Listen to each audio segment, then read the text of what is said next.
is Total Hammer. This is my second part of my predictions, and yeah, today this is my live stream of qualifying, and it just came up now on the news that George Russell has got a grid penalty because of his engine. He replaced his engine, so he's going to get a grid penalty. And yeah, the intro just rolling up now, and yeah, let me mute that for a sec. Yeah, that's all the news that's come up now. It's going to be a wet qualifying, so it's going to be interesting.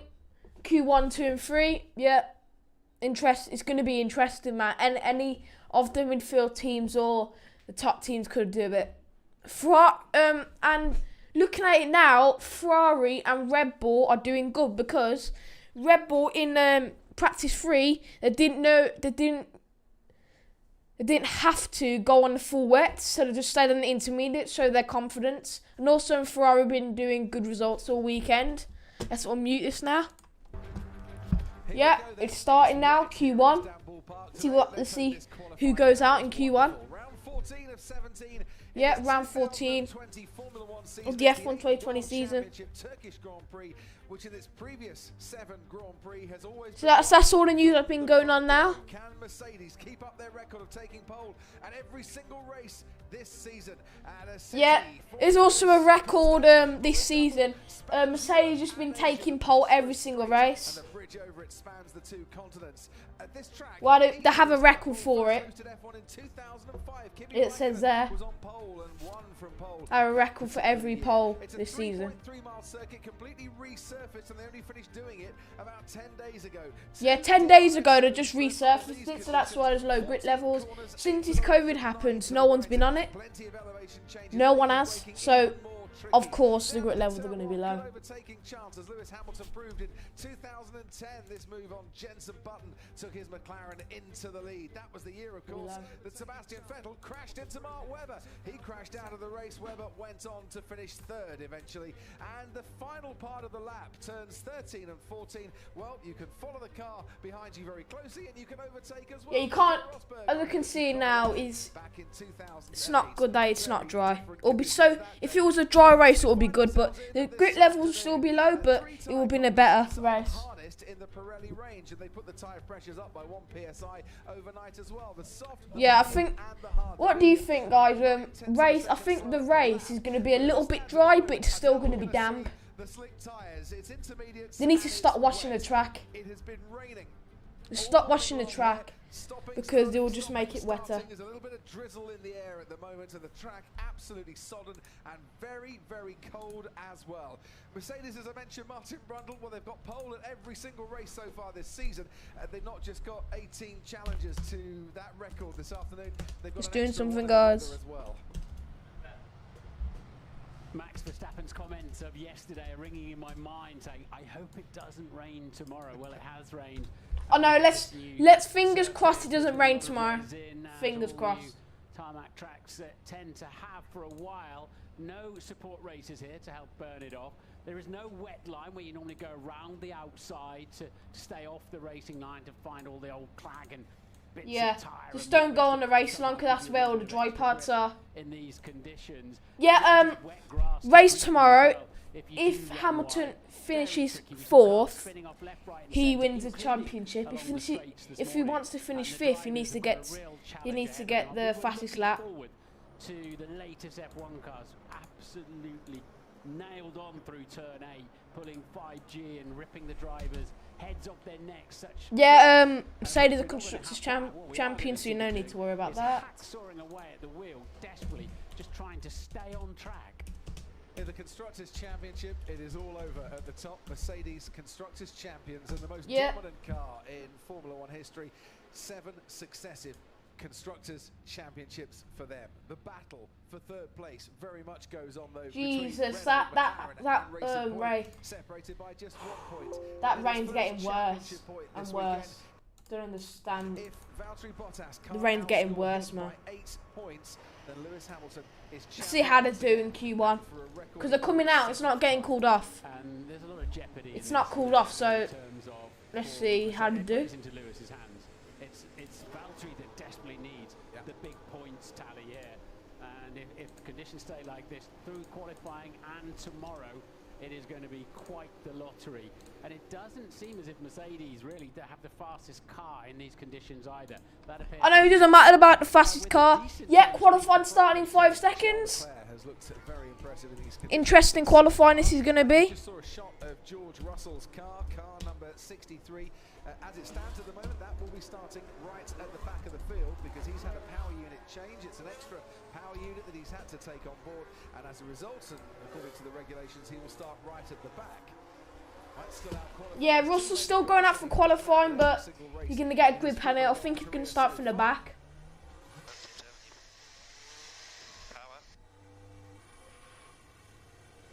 Hamilton just having radio problems. So Lewis Hamilton creeping out of the pit lane, as you can see on the full wet. Yeah, most of them are coming out the pit lane now.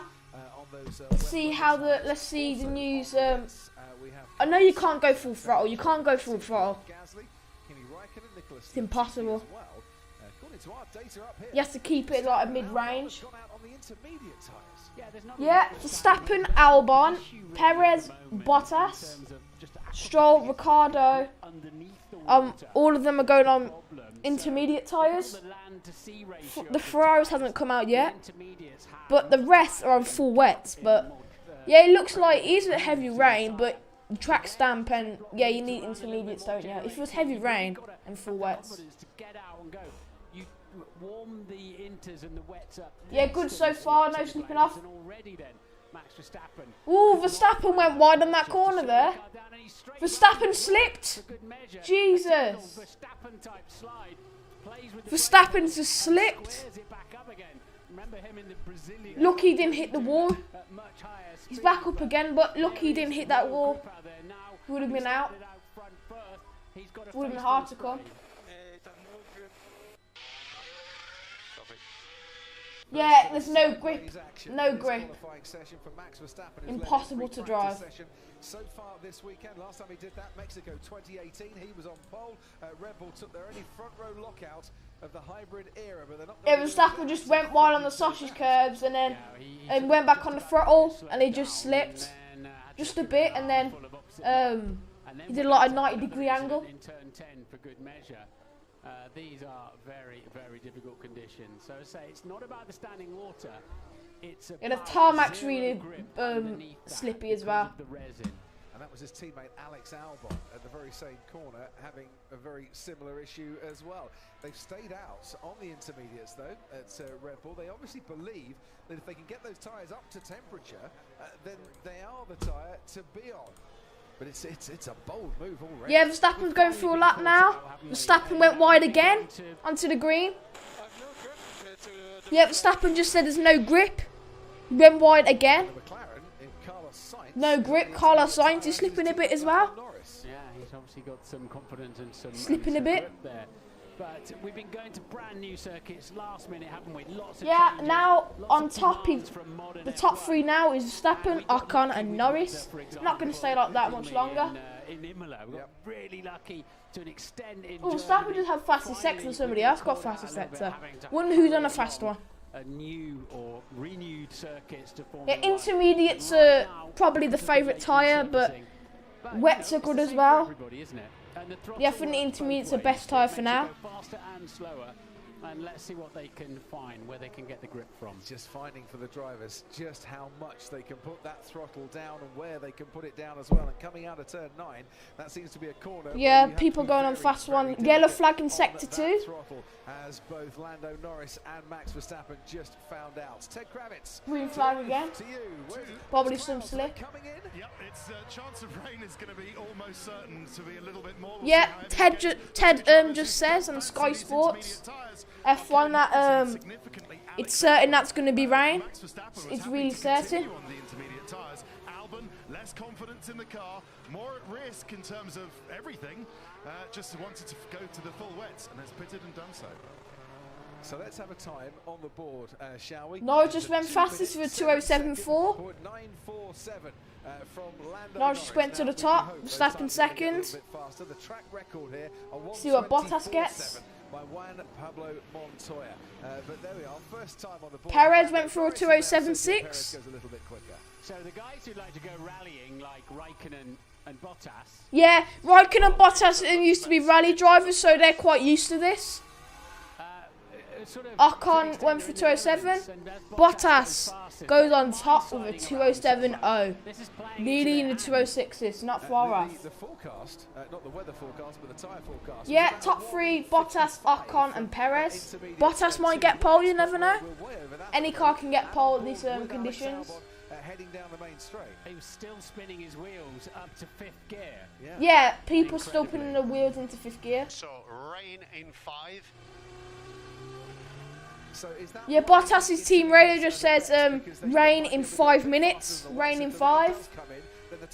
Yeah, this will be quite interesting. 5 minutes before the checkered flag. Yeah, bearing in mind they're limited to 4 sets of intermediates, 3 sets of wets. Yeah, this Grand Prix is going to be interesting.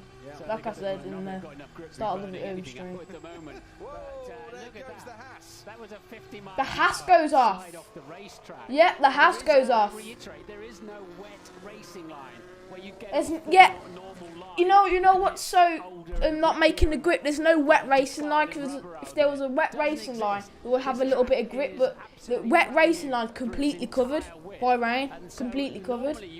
Yeah, Albon just goes a little bit wide onto the green again. No offline. That was Romain Grosjean heading off there, twice a winner here at Istanbul Park in GP2. Yeah, I think wet tyres are probably the best tyres, not intermediates. Wet tyres are the best. Raining heavily now. Can't take my hands off the wheel. Verstappen can't even take his hands off the wheel, but you know, you can't do that anyway. But you can't take your hands off the wheel, not even one hand. From this first 18 minutes, and the weather is coming in, so these laps absolutely crucial. They are crucial. Look at Jesus, Albon just went on the throttle and has slipped again. This is a disaster, Grand Prix, disaster. to be able to get this 1 hour qualifying session in. It's a very good point, because if it does rain and it rains hard, it wouldn't surprise me at all to see a red flag. Kimi Ocon has went fastest with 2:06.1. and as a result has had his time deleted. They are still And then Bottas goes fast again with a 2:04.0. Jesus. 3 seconds faster than his last time. Stroll, Hamilton and Perez, the top 5. We are watching Alex Albon, who I bet wishes he's in one of those boats on the Bosphorus Straits at the moment, because he might get a bit more purchase coming out of that final corner. Across the line, he goes 13th. Ocon's pulling some master laps out. Ocon and Bottas are just, you know, they're up there. Yellow flag. And Bottas went fastest, then had that Yellow to flag. his I wonder who it is. So back into 2nd place for him. And yes, why not? Track limits still count. Still yellow flag. You could still get an advantage, even though it might Yellow not flag's look off now. like it, given some of the times that we're experiencing at the moment. It really is the ultimate test for these drivers out on the track at the moment. They want to go much, much faster. They know they can't go that much faster, because the minute that they apply too much throttle, I know if they apply too much throttle, they'll just slip. So you need to keep the throttle like a medium range, like in the middle. And I wonder who that's for. We're riding on board with Vettel and Sebastian Leclerc Vettel. together. Car in front of him is his teammate Charles Leclerc. They're both going to pit lane in 2 Ferraris. Struggling to get in the pits, for goodness sake. I know. They're just struggling to get into the pits. Some are making They're literally hanging on just to get into the pits. It shouldn't be like that. Down in 12th at the moment. Charles Leclerc down in 16th, therefore in the bottom 5 for a man. Yeah, Leclerc's in the bottom 5 elimination zone. Because it's been slippy really all weekend long. Ted Kravitz has even got extra grip on his plimsolls this weekend. And it's only getting more slippery, Crofty, because it is raining harder now. Yeah, it's raining harder now. Raining harder. Ferrari's pit, and it's for new full wet. So this is going to be one of those qualifying sessions now. They're going to continue it. No sign of a red flag. Hope we don't get one at Yeah, all. no because red this flag. separates the Let's best of the hope boys. there's no red Just gonna flags. pit for 2 seconds. It's raining crazy amount now. Nah, it's it's not Jesus, crazy amount. on my screen now, you can't. The drivers can't even see nothing. Not even the onboard camera. It's all covered up with rain. Good stuff. I bet it looks a crazy amount from the cockpit when you're doing Jesus. 150 miles an hour plus down that back straight. Going to the pit lane, man. There's no point It getting looks that like out. it's raining much harder. It's going to rain harder and harder. And the car's clearly aquaplaning and not connected to the racetrack at all. My goodness, it even looks slick. Aquaplaning, yeah. Back off there. Well, however you say it. In his time for Daniel Ricciardo. Alex Albon goes to 8th. To go 8th fastest. Is this an instance now, Martin, where if you can get the wet weather tyres on towards the end of each session, so they've just come out of the blankets and they're nice and hot and toasty. Yeah, so like get the wet tyres, like Crofty says, get the wet tyres, leave them in the tyre blankets until the end of the session, towards the end of the session, and it'll be nice and hot, and you'll get the better grip. That's a good idea, that is. I should do that. But if we see cars starting to pirouette down the straight, then Michael Massey, the race director, will throw the red flag. Right, on board now with Max Verstappen. You saw Daniel Fiat was the car On board with Max Verstappen. coming out of the final corner, and Max Verstappen. I know, Solo. Hey, Solo, welcome. I know. This is great. This is the crazy Grand Prix. Crazy. Is very, very damp indeed. Yellow flags in sector 2. Verstappen's been slipping. Albon's been slipping. Verstappen spun. Crazy Grand Prix. We go now. Giovinazzi ahead of Max Verstappen, who I would imagine can barely see anything in front. Yeah, 7 minutes until Q1's over. Red flag. Red flag. I knew it. Red flag. Turn 8, this will be. I said in the leaderboard timing, there's a red flag now. That's just awful for him. This is Pierre Gasly, and one of the spins maybe that we've had so far. His teammate Daniel Fiat, we saw spin, and there goes Gasly with some more sideways action as well. And the red flag has come out. Now, yeah, red flag's come out now. Now is the time to wave that red flag, because the rain is coming down, as Ted said. It's getting heavier. You can see just how much heavier it is getting, and these are appalling conditions for all the drivers. And of course, in qualifying, the clock stops. It doesn't in practice. You run out of your hour and a half when your hour and a half's over. Yeah, qualifying, the clock stops. It doesn't carry on, so it's still going to be in. The clock's going to stay the same. So this might be a really, really long qualifying. It's luck of the draw whether you start. Well, not really long, but you know, it would be longer qualifying. But the track, the time stops. Yeah, everybody's going to come in now. Let's see how long this red flag is. If we are able to get underway again. Yeah, session we'll start. Finish qualifying tomorrow morning. And that's the key, isn't it? If we are able to get going again, how long is this rain shower? Yeah, no DNFs so far. No people crashing in. So that's a good sign. Well, not a good sign, but there's an air temperature of 12 that's good for the drivers, so they haven't in the air. crashed into the wall or nothing. Race in May, and it was pretty. Yeah, but drivers just need to take it easy. It's blooming cold here today, and it's Ocon is still topping the timesheets, along with Bottas, Stroll, Lewis, and Perez. That's the top 5. There's a lot of electronics on them, but none of them are driver aids in that respect. And such wide tyres, you get up on top of the surface and aquaplane very quickly indeed. But there's plenty of time to get things going again. It's not too dark, a bit grey overhead. So the full wet tyre can clear up to 84 litres per second of water. Yeah, it can clear up to 84% of water, the full wet tyres. This wet, it looks like fog. You can't see nothing. That day, we had qualifying then. What's the difference between Austria? Yeah, Bottas has got the fastest sector 1, and the fastest sector 2, but Ocon just beats into the sector 3. It's the new track surface. Let's look at the lap chart, speed and weather. It is, say, the underlying surface. Here's the tyre history. Yielding no grip. Yesterday on slick tyres on a dry day, so some of them been on the intermediate. That's just where we find ourselves. We've been leaning on. We haven't been here for 9 years. Leaning on these circuits and countries put us on a Grand Prix last minute. Let us all come in. We'll all be very well behaved and in our bubbles and through. Verstappen's 7/100ths to knock out. Is 700 safe? And unfortunately, we've been caught out. Just have the appearance, the track surface at the moment, that someone's just laid down 3.3 miles of Teflon quite frankly, because no one is sticking to this surface whatsoever. I am reliably informed, Ted Kravitz. You know these sort of things. Yeah, it's a bit like Brazil 2017. Welcome to the channel, Thomas Jacqueline. Welcome. So it will, what the Euro weather expert? Yeah, it's a bit like Brazil. I agree, mate. I agree. I've had to seek inside, outside information on this one. Hang on a minute. I see nothing with the visor, nothing at all, so I don't know if it's the same for everyone. I know you can't see nothing. If we try and do something, I can't see anything. He needs windscreen wipers on the top of his visor.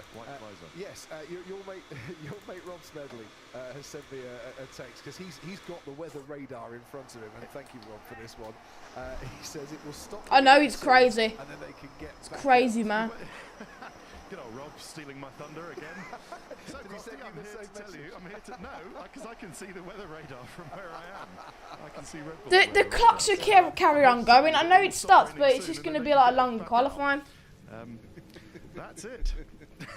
So I think that crazy. Smedley. Absolutely crazy. Tell Ted I love him. Yes. The track's just full wet. It's a bit like a flood. To throw the red flag was that he could see on the way the radar, and in fact, if you go out of your commentary box, and I'd encourage you to do this because you'll get nice and wet, Crofty, you'll see some blue sky. You can actually see it with your own eyes. If you look to the back of the circuit, towards the north shore of. Yeah, nothing so far. Turkey, where track's just covered in water, just standing water. Not sure if not sure if it's gonna carry on, to be honest. Bit of sun, so I'd estimate about 10 minutes of this. Then we've got the inertia of getting the sessions back going again, which will be another 10 minutes. And yeah, another 10 minutes. The session's gonna be. Talking about visors, they are double glazed. Yeah, it's crazy solo. It's horrible so far. Yeah, the Tiffy replay just slipped. Lando's backhand slips as well. The skidding. You can put product on the front, but it is a problem with visibility. But normally, I have to say, Formula 1 visors. Verstappen on the replay again, so spun again. I've never seen that little grip. Just spun again. It does look like ice. So Andrea Seidel, it's just like ice. McLaren, I wouldn't imagine. Say that again. Just like ice. Too upset when the red flag came in because it was getting. What's the word we always use? Treacherous out there. Yeah, no, I think it's definitely was the right decision from Michael to put a hold on at the moment because I think there's no point. We don't want to see the live timings there. We can can see who's in the 20th. With the spray, so it was the right decision, definitely. What is your understanding? I think this Q1 is going to be over and move on to Q2. They can't just stop it like that. Would this be the grid? That's just a my opinion, though. I'm not 100% sure, but I would imagine that this will define the grid than what you've just seen on in this session so far. Right, so you'll be P6 and P14 then. Carlos Sainz starting a little bit further down, but I think we will get out again if this front's going to move over. What do you say to your drivers in these conditions? What's the last minute instructions you give them? Oh, there's not a lot to say. I mean, there was obviously it's gonna do something about the different scenarios. In the end, we fill the car and send it, and wait for them to come back. Now, it's very important, obviously, in these conditions. And you benefit a lot also if the driver and the race engineer have worked together for quite some time already, so that there's a clear understanding when they message each other what everyone wants, because it's important to understand what the driver is feeling out there, what we see here on the screens, what the different tire specs are doing, the different guys are running, Q1. That's what to stop the clock. That's what to stop the clock. Yeah, let's see how that goes for the rest of these sessions. We heard Charlie Leclerc talking about visor issues. In practice, the carry on the clock because it doesn't really mean nothing, does it? So the carry on with practice, the clock.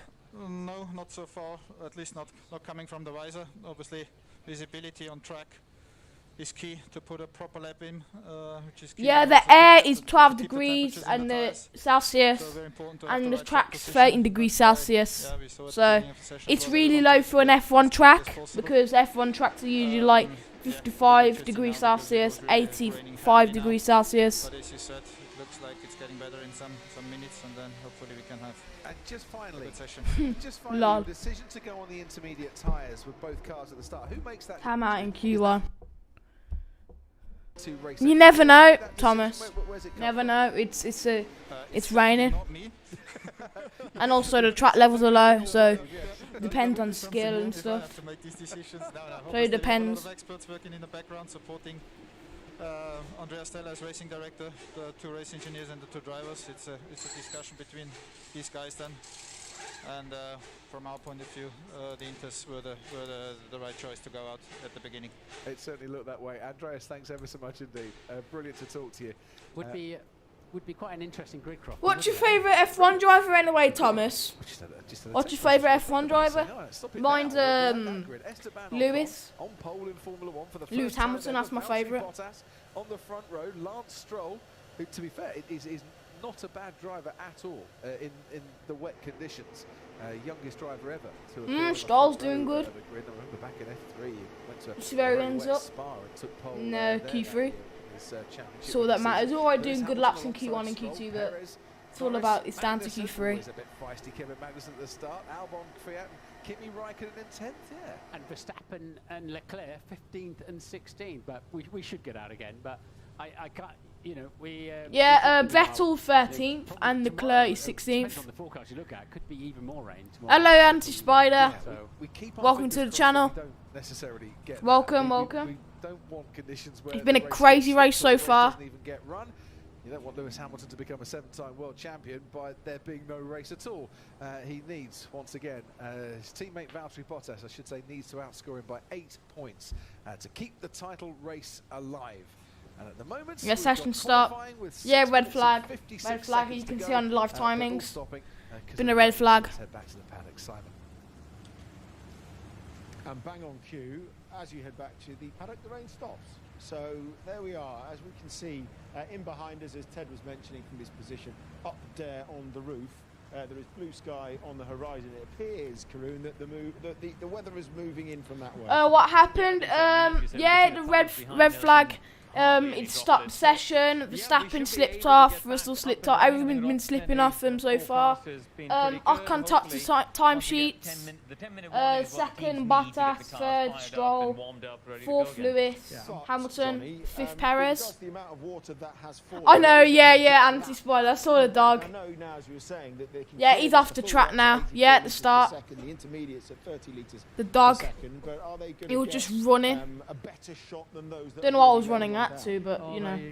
Who knows We're that running one. Again, around. You look at the track there at the moment, you can see it's pretty much sort of damp as anything. But I think at the end of the day, it's going to be down. I know, to, Thomas. get It's in agreed. Agreed. It's much just like temperature Brazil into those cars as they 2017. can. The more cars that are going to be on the Agreed. track, the better it is going to be for those guys further back. When we think that Sebastian Vettel picked up pole position with 1:25. Restarting? back Yeah, in it's gonna 2011, restart.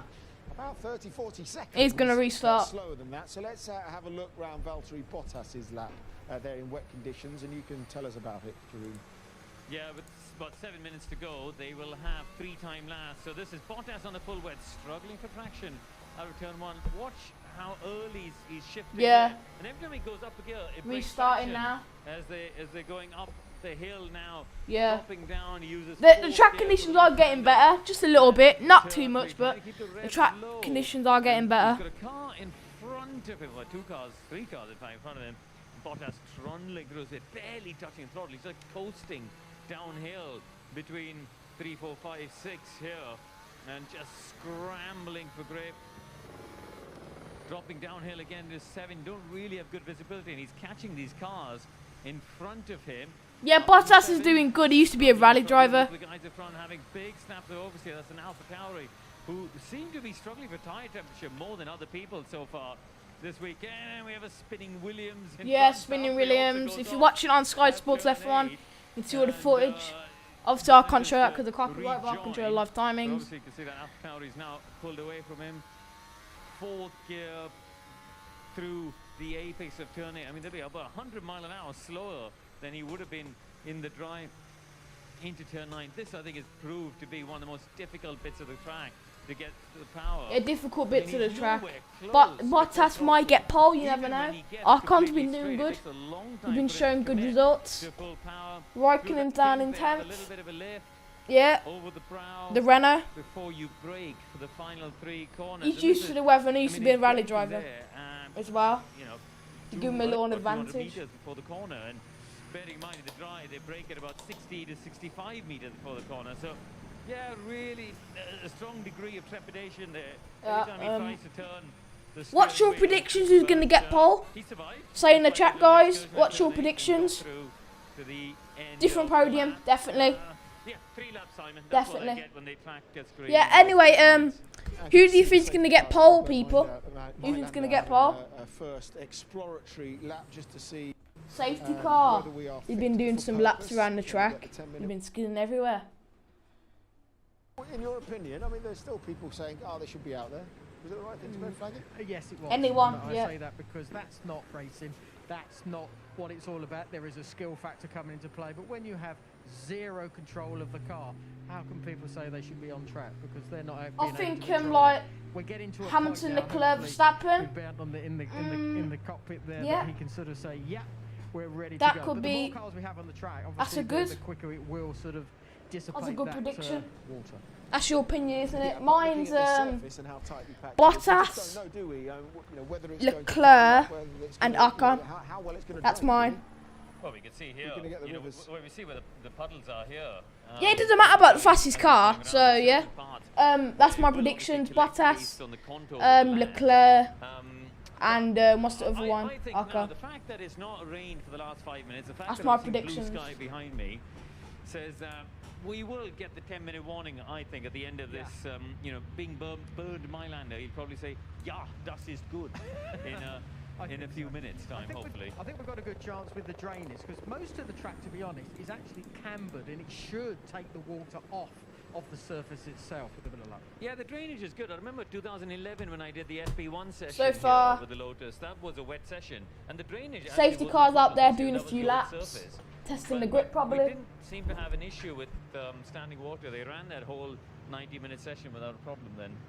Give a shout out to our Damon, who's back on his sofa and tweeting merrily and saying, when you get conditions like this, you have no idea when you're in the cockpit. You think you're the slowest out. Yeah, I did a track guide around Istanbul. You can check it out if you want. I did a track guide around Istanbul. They'll know roughly where they are, but it's changing all the time, isn't it? Yeah. Check that out on my channel. It's in my sections as well, so it's easy to find. What drivers do very, very well, and of course it doesn't matter what the situation is with the track. Yeah, check it out if you want. Hard as you For can, free.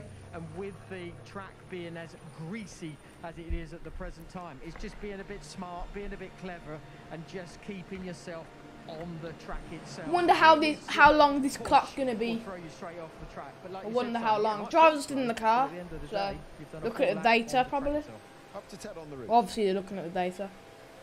Thank you, Simon. Yes, didn't look too bad. Just drinking my safety cold car came beverage. round, just giving it a go. Actually, the last corner seemed to be the worst part of it, and that's where we saw a large number of cars actually spinning. Danik Fiat was one of the spinners in the AlphaTauri just before the red flag was called. Nothing so Clearly far. not Nothing being so able to far. control the car.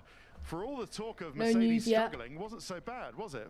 Fourth for Lewis No Hamilton. news I know. Russell second that's a for good penalty. Valtteri Bottas, so they didn't look too unhappy There's a grip. down there. Oh, because you replaced his engine. Ferrari, That's they're all I gonna know. get, a new visor ready for Charles That's all it is so far. He was his teammate Sebastian Vettel was 13th, whereas Leclerc was even further down in 16th. So Ferrari struggling so far. Kevin Magnussen was another one who was having Ferrari problems on his crash helmet. is The struggling inside so visor far. is fogging up. That's So they what had to put Ted this says. Rain-X Yes, on the, Ferrari's on struggling the so outside of the far. visor, but he was saying no, I don't have a. It's not a heated element on the inside, although you can get But some. you on know, some of it's these only crash helmets. Q1, You need to so actually put some of this Rain-X or defogging stuff. I'm still onto the sticking to my inside of the predictions. visor as well.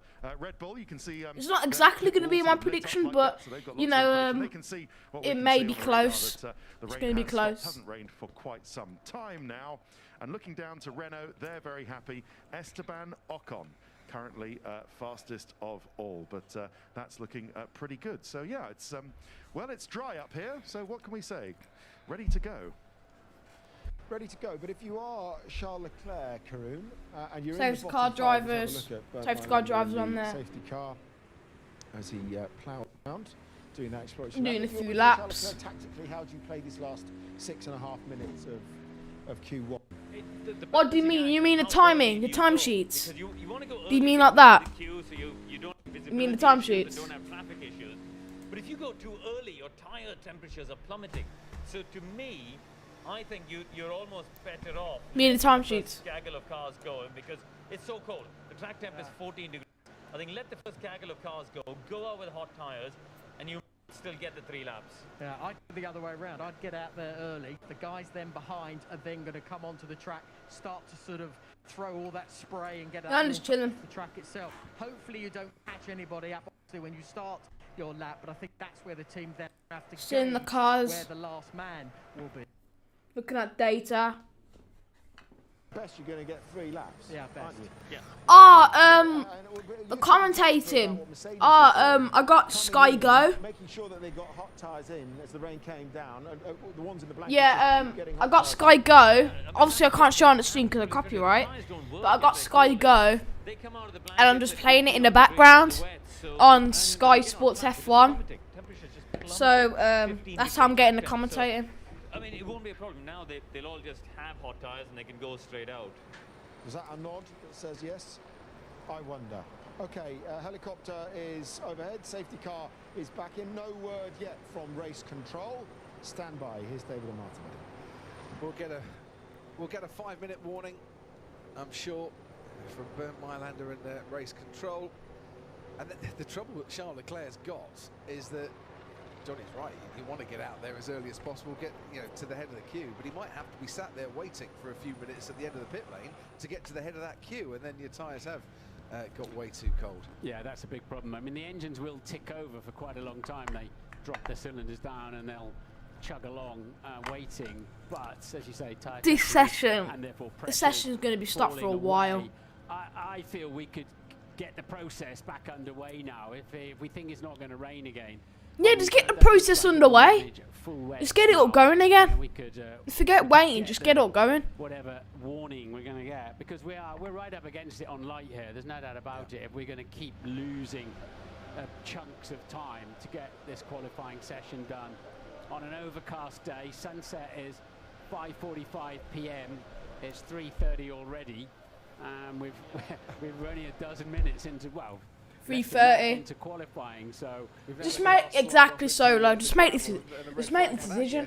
Just make it. So we need to press on, but I thought the track looked okay. Just make a decision. Get the session up and running. It's getting boring now. This was the grid. Just suppose for a bit of fun. Esteban Ocon will be the first French speed 18 kilometers per hour. In 1997. That's about like 10 miles per hour and like miles per hour in kilometers. Back testing again next week, doesn't he? With a Guangyu show ahead of his return to Renault for the 2021 season, which, as it stands at the moment, Alfa Romeo's team just doing something to the pit box. The most amount of races we've ever had. You're not allowed to change the amount of grip on the racetrack itself, but it seems like you're allowed to do that in the pit lane. I did see a Williams leaving the pits really early doors, right at the beginning of qualifying, literally almost unable to get away because the concrete in the pit lane is extra shiny. Yeah. And that's where they're desperately trying to find their drivers a little bit of now purchase let's as they come compare out of the garage. Ocon to Bottas. Once again, Ted Kravitz. Let's compare them. We've got a track sweeper out on the track now. And that's making how much They've been doing good lap time so far. It doesn't have a Merton Borough Council logo on the back side of it. It says Intercity, which, by the way, this is to get the session up and running, now there's a big van on the track. Intercity is all the big trucks and vans are coming out on the track now. It's like a sponsorship deal, like the Emirates Stadium. Wasn't this track, very sadly, for a while, a massive big car park? Yes, it will I be believe just it as was ice skating. a depository for all of these leased cars, yes. for the 4th biggest leasing firm in Turkey, the aforementioned Intercity, to store a load of their Mondays. They're just cleaning up the pit box, they're drying it up. In Istanbul. Sad, really, end to... The guy's just going to go to the toilet. You can hear the content, so just going to go to the toilet. I'll be back in a sec. It was worth it to upgrade the the track surface when they had a chance, you know, in those 9 years since we've been here, and why they thought they had to do when Formula One came calling once again, which is why we're in this mess in the first place. Well, a mess, we can't control the weather, can't we? So we shouldn't call it that. But someone who can control what tyres he goes out on, has done a brilliant job, is Sergio Perez. None of these full wet tyres for him. He did his quickest lap, which I believe is P6, Crofty, correct me if I'm wrong. P5, I was wrong. Even better, on the intermediate tyre. I did double check this, and he did. That was the only tyre he ran in the beginning of that session. Yeah. So credit, respect to Checo. Great car control on the intermediate. He's the only one who could do it. Everyone else was on full wets. Amazing. It was those that got out early and made an intermediate lap work, and that they didn't make a mistake too much, or they didn't have to abandon. It was the early laps that really set this order so far. 17 race point scoring streak at the moment for Sergio Perez, longest in his career, and the only man other than Lewis Hamilton to score in every single race that he has competed in for this season. He missed 2, of course, after a positive COVID test at Silverstone. So we're still waiting for news from race control. We still have the red flag. We've got track sweepers out on the track, just trying to get some of the puddles away. But even when we do get out there, and I'm confident that we will, it's still going to be massively... If that is the right phrase. Yeah, I mean, back in Australia 2013, unless you've already said this, Crofty, we did finish Q2 and Q3 on the Sunday morning in Melbourne for the Grand Prix. So there is a precedent for this. Of course, we have no idea what the weather will be like tomorrow morning anyway, but at least we have no support races that will need to be cancelled or rejigged around. So there's time in the track schedule because there's nothing else going on the track other than Formula One. Yeah. So that would help. The track sweeping is taking place in turns 7 and 12, which makes me think that it could be a while before they get there, to be honest. They are not the fastest moving track sweepers on the planet, and the last time we saw one, it was going through turn 1, so I'm hoping they've not kind of come out from the final corner, and they've got to make their way to turns 7 and 12. It was the only thing we've seen make the apex in turn 1 so far in qualifying, though, wasn't it, to be frank? And they did look a touch quicker through turn 2, I thought, than the F1 cars. I say they're very slow. One of them did overtake me when I was doing my track run on Thursday evening, although we were going uphill at the same time. Quick question for you. You were talking about the calendar, Martin, the 23 race calendar for next year, and you rightly said, you know, we're a world championship, we go around the world, and quite a few of our viewers were saying, well, if we do that, isn't it about time we went back to Kyalami, for instance, and had a race in Africa? Is there any chance we could ever go back to Kyalami, do you think? Because we often get people saying, we want to see racing back at Kyalami, come on, Formula One. Yeah, I mean, we used to have wonderful races down there. We even used to go testing down there. I remember with the Brabham team going down there and testing, and a big following, of course. We've got a big following on our show, haven't we, of South Africans who love their F1. But there are, I mean, Miami is put on the back burner at the moment, but there are so many venues at the moment quite keen, thank goodness, to have Formula One. And I guess, to an extent, we follow the money, don't we? I think in F1, always did and probably always will. But there's also, you know, we visit all the continents, and we except sadly Africa at the moment. Absolutely. And so it would be great to go back down there. It's a balancing act between finding the right tracks to give us great racing, and also providing the money and bringing in the money that you need for Formula One. And as we've learned back at Imola and all that, you don't need a palace anymore with garages that you could have a football match in, like Formula One sort of evolved into. We can, you know, I think we can change our goals and our criteria a little bit after this year. But I think from the commentary box, we'd love to go back to Kyalami one day. The noise that I'm hearing at the moment is that TBC race with Vietnam dropping off the calendar. Malaysia has emerged as a very strong contender, and I don't think anyone would be unhappy to go back to Malaysia, because there's some great racing at Sepang over the years. But there's also a bit of a bidding war as well, because there are tracks like Turkey, like Imola, like Mugello, that would love Formula One to come back again. So you know, if they can find the money, there's a chance we could. Malaysia was a great track, and of course we had a wonderful track in India as well, but or it was good to go down there, but there were all sorts, I think, of import issues for the cars and what have you, as why we haven't been back there. But yeah, it's a lot of wonderful facilities around the world. This is the calendar for next year, starting in Australia on the 21st of March, back-to-back racing with Bahrain, and then China, and then that TBC race that was going to be Vietnam, and now could be Malaysia, but watch this space on that one, because I think there are other tracks they're very keen to host Formula One as well. Monaco is scheduled for the 23rd of May, and you'll notice after the summer break, so Hungary is the final race of the first part of the season, then there's the traditional summer break. After that, Belgium, Zandvoort and Monza is a triple header, followed by a week off, and then Russia, Singapore and Japan being a triple header. Now that's a brutal schedule for the teams there to get all that in. And even though they'll be coming back and forth after Hungary and after Belgium and after the Netherlands, they'll be staying out a long period away from their families as well. That is a really brutal schedule. Teams do have, say, a team manager or a team principal that goes to every race. You go to every race, Crofty. But I think they're going to have to start flip-flopping engineers and mechanics. Yeah, nothing's happened yet. Gasly just warming up his floor in the garage. It's going to grow to 25 races. Nothing so far. Grow to 25 races. It's possible.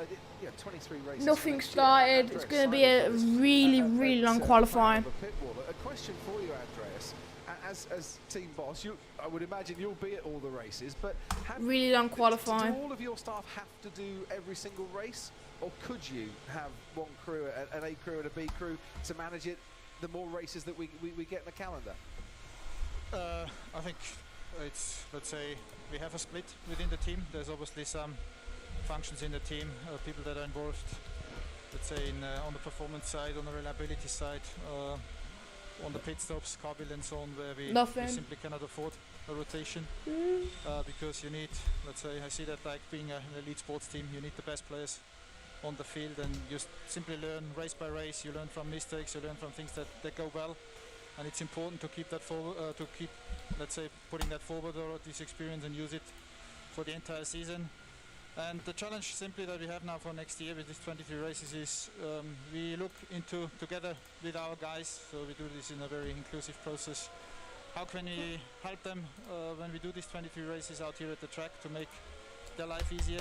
How can we help them also back home? It's gonna be in the I don't know, it's gonna be a boring. Back home with their families, in order to make sure it's sustainable also. It's going to be interesting qualifying, but it's going to be on red flag for a while. Is a limit, or do you think you could do 25? Would that be a limit? How do you see it going in the future from a team's perspective?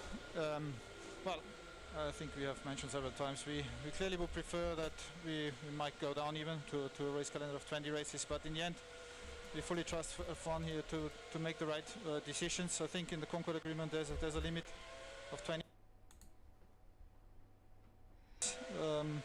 And again, in the end, it's a challenge that we have to face. We all want to be impossible to drive this track. Impossible. The championship, and in the end, Formula One defines the calendar, and then it's our challenge how to deal with it. But again, I think we have a lot of committed guys within our team. It's important now to go into the dialogue with them how we tackle this challenge together as a team, and then I'm sure we can manage next year. Hession's still suspended. Is there an appetite for that? Nothing to compare. Nothing to compare really. From our side, Arcon's still topping this time sheet, smashing it. Be in favour to do at least nice laps by him. Race weekends with today's, especially when we think about these triple headers, because in the end it could save not just running costs for the teams, it could also save Solo. Days for the guys. They might stop it and wait until tomorrow. The engineers that do all the hard work. Never know. Out there here at the track, away from home. Wait until Sunday. And that would be clearly a benefit we would see, and that's why we would support going in this direction for at least some races. And how about today? Any news on when we might get back out on track, Andreas? What are you hearing? No, we have no news yet. I think you have McLaren and race engineer just says no news. No news yet for it to starting, so it might be not be starting, to be honest. I think it's not too far away. when we get that 5-minute warning, is there a temptation to send your cars out nice and early to the end of the pit lane, or do the tyres get too cold to be able to do that for very long? Yeah, it's a tricky thing to do. Of course, you don't want to be out too early at the end of the pit lane because, as you said, Hi Ginger Monster, welcome to the channel. How you It's doing? key to have the tyres on temperature when you do this first lap. At the same time, you want to be at the front for the visibility, because this is, for example, where Lando benefited quite a lot when he did his first lap on the Inters before. So yeah, there will be a race to the pit lane as late as possible, but soon. Yeah, nice. Excellent. Thanks ever so much, Andres. Quite crazy qualifying, isn't it, Ginger Monster? Are you watching the Grand Prix? Can, as Martin mentioned, try and dry your pit box in the pit lane, which is what a lot of the teams are doing at the moment, because what they don't want is a car to come steamrolling into the pits even at 80 kilometres an hour. I know. And go sliding Steamrolling into the It has pits. happened, of course, but yeah, you're not allowed to alter the grip in any way on the start line, understandably, but pit lane, it's fine. Anti-clockwise track, you're on the inside of the track there, obviously. With the pits, it's not always the case. Manicourt, for example, pits used to be on the outside of the track, but it is the second anti-clockwise track of the year, actually. Yep, second Yeah. of 3. Abu Dhabi being the Oh, final one. listening to me. There was an Oh, engineer yesterday at one of it's the been a teams crazy that qualifying so learned far. practice. He said, well, we learned to Crazy. turn left, going Everyone back has been down. slipping Probably everywhere, the you most know. beneficial part of the day. This is Esteban Ocon, who's got the fastest time so far. We didn't see that the whole of this lap, Martin, so take us through it. Has he just finished it, or is he starting it? I think It's difficult to tell. It's difficult to tell. I think he's just started. He was spinning his wheels all down the pit straight. Whoa, lovely and smooth on the throttle. Suddenly the rear tyres light up. Little blind crest here. Yeah, just very, very calm. Surprised he's taking the curbs, but the car's handling it quite well. It's always the downhill braking zones that are particularly difficult, and you've got all the mass arriving into a downhill section. Yeah, so until he gets into 5th, 6th gear, it keeps lighting up the rear tyres, the rear axles. He's applying the power. 2-wheel drive cars, of course, rear-wheel drive. And, oh, so gently. He's probably got 10% throttle in through most of that corner. And now you've got the quadruple apex turn forward. I notice Esteban's staying really low pretty much everywhere. This is the scary bit. When do you really give it full torque demand? Obviously in a straight line, that's fine. We're catching the car ahead. Suddenly our visibility goes. Red lights flashing away. That would send me absolutely mad. Yeah, I'm doing good, AO Gamer. I'm doing good. Yeah, they're showing Ocon's his lap around Istanbul in the wet. It's on the replay. He's topping the timesheet so far, so Ocon is just they're showing Ocon's best lap. It's a really good lap as well. There's no slipping. He's really kind of more minding his business. Yeah, Charles Spoon as well. Qualifying so far, isn't he? Just it's a survival lap, basically. Hello, welcome to the channel. Yeah, it's tick over on the apexes. And let's see when he can get rid of the wheel spin in the pit straight. There we go, 4th spinning up, 5th. Often when you just shift gears is when it breaks traction. Qualifying, yeah, qualifying will be interesting. It will be interesting. He's one for the conditions. 5th on the grid, Esteban Ocon, of course, in that wet weather session that we had at the Styrian Grand Prix. Seems like a long time ago now, Ted Kravitz, when we were in Austria. So long, Ted's fallen asleep. Ted? It was the start of the season. It was the start of the season, wasn't it, Crofty? Yes. It's only that the start of the season was in July and not March. Right, here comes Bert Mailander again in the safety car after these track sweepers with their big vacuums and their rotary brushes have done their thing. Although I haven't seen the one that lives on the pit straight come back to the pit straight. But he should be coming back, or she, whoever's driving the road sweeper. But this lone mechanic at Red Bull is doing a sterling job. And he's just doing a sort of one-man job of actually trying Yeah, to nothing so far. try out the pit box. It's just he is managing to do very well. His colleague at Ferrari is doing it with a rather smaller leaf blower over next door. should actually underline the performances of Lando Norris and Lance Stroll as well. Even though they finished the session on full wets, they did do their quickest times on the intermediate. Yeah, the quickest times are on the intermediate. Did pretty well. And what else was I going to tell you about? No, that was about it. You've exhausted all things up there for the time being. But I'm sure. Tell you about is Sebastian that Vettel? Oh yes, well that's it. Yeah. Sebastian Vettel, who was saying on the radio that the conditions were so bad they were worse than aquaplaning, and I just didn't really understand how you get worse than aquaplaning. Maybe Martin can expand on that. No, I was thinking the same thing. I don't know what's worse than aquaplaning. I've been upside down a couple of times. There's not much grip when you're doing that, when you're in the air, but that's worse than aquaplaning. Yeah. But, so maybe it's somewhere between aquaplaning and being in the air. Yeah, qualifying, just going around the safety cars back out again. The blue stuff in the sky. Doing laps. Maybe. So Bernd Mailander is going around the track. It's been a long red flag. Make sure that that track sweeping has been done sufficiently. Track sweeping. I've been doing track sweeping. Trying to dry up the track a little bit. It's not going to work. The range is going to go down. Lots of people offering their Keep on coming down. How we can get going again, including Damon Hill, ladies and gentlemen, who's at just showing Damon Hill's tweet. Come on. Well, Damon, if you let me have a go at drying this track. Oh, come on. We could use it. Very useful thing to do. If he hasn't got a beard, moustache and eyebrows next time we see him, we'll know why. It's going to be a long qualifying. Is that his new hobby? Is he finally decided golf is not the way forward, and I'm actually going to go jetpack riding instead? Oh dear. Surfer, golfer, jetman, world champion, Damon Hill. Midlife crisis. That'll please him if I say midlife. He had that 10 years ago. So Bernd Mailander then has finished his lap. Come on. I don't like it when Bernd comes straight in the pits. I like him to go down the pit straight, suggesting he's... Oh, no, it's fine. Going good, it's fine. Good. He's even happier. He doesn't need the pit straight. He's safety cars back in the pit. We can get going again, ladies and gentlemen. There's the news that you wanted. 15:55 local time. So, in 4 minutes and 20 seconds, the session will restart. So he's decided that halfway around the lap. Brilliant. Because we've got 6 minutes and 56 seconds of qualifying to go here, and an absolute race to get out of the bottom 5. And if you're Max Verstappen and Charles Leclerc, it's they're just putting the tyres back on, just testing out the tyre. Putting some tyres back on in the tyre blankets. Warming them up. 7 milliseconds between the Red Bull driver. Red Bull in their 300th Grand Prix this weekend, and yes, Christian Horner has been on the pit wall for every single one of those 300 Grand Prix, and Charles Leclerc, who has been magnificent so far in these conditions. Warming up the tyres. And I would imagine sort of doing to find himself down in the bottom 5.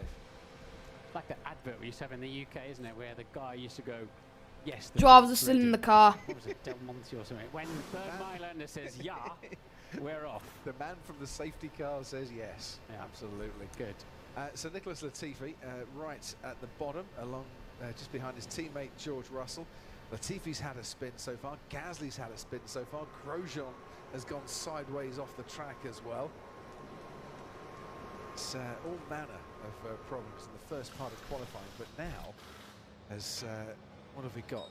3 minutes. When do you send your cars out? You want to be at the head of this queue, so that you get the best view of the track and you don't get the spray from the other cars. But how long can you last there, letting your tyres cool down when you know? Yeah, they're letting the tyres cool down now. Back in them again. Yeah, well, your outlap's going to be 2.25 minutes plus any time you're stuck in the pit lane. It could mean the difference between getting that third lap in or not. So you'll risk the tyre temperature. You need to be well up in the queue. And because the track would have changed a lot since the cars were last out there, does everybody come out? Does Esteban Ocon, Valtteri Bottas think we're safe or not? Yeah, absolutely. No, Bottas did a 2:04 that was deleted. Yeah. You know, and we saw Ocon's lap. He was just minding his own business. There's something to be learned from that. But he's fastest, but you can tell that there's more time out there. You can hook a lap. Yeah, the session will restart at 3:55 local time. Albon, I think it is, in the front of the queue. So finally, the session will be official to restart. Praying for us, especially if you're trying to to the bottom 5 is that has a spin in front of you, or we don't get another red flag or double waved yellows that destroys your lap without it being your fault. But of course, you know, the higher performing teams, the bigger teams, are at the far end of the pit lane as well. They've got the most distance to travel, and they could get a Q jump down there. Renault looking remarkably relaxed.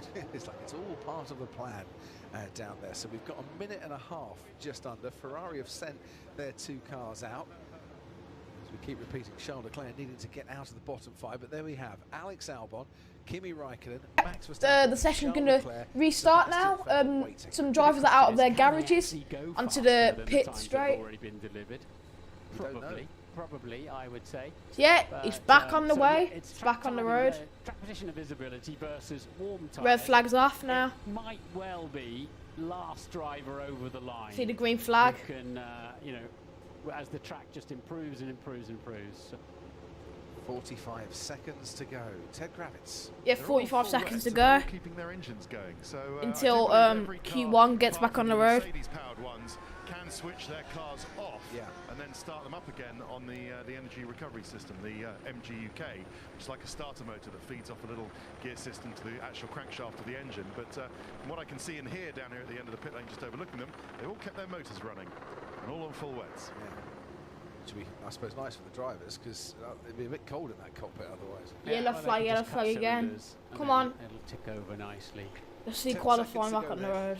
To the green light. Responsibility for Alex Albon. Want to see the pit lights go green. Nice and fast and not hold up others behind him.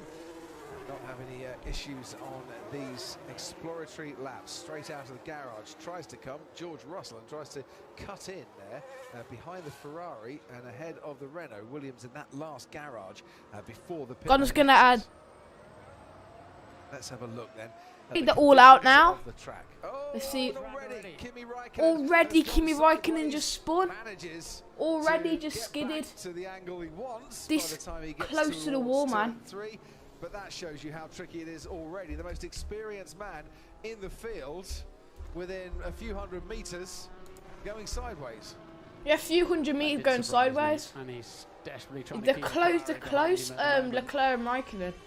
Looks like they're having a battle. He's gone. Oh, he's holding back now. Round the outside is Kimi Raikkonen and has kept the Ferrari behind him. And Leclerc can't afford to. Yeah, he's kept the Ferrari behind him. Get ahead of Kimi Raikkonen. He's got the most to lose in that battle because he's in the bottom 5 as Kimi goes wide once again. I tell you what, I bet there's more grip out there on that concrete. That's if you're not going to get, and not every corner's a track limits corner. There might be more grip out there. Nicholas Latifi was trying to cut it, by the way, ahead of that Renault. He didn't manage to do it. George Russell's just come out now. And there is Lewis Hamilton in the Mercedes making his way out of the pit lane. And yes, there's Latifi.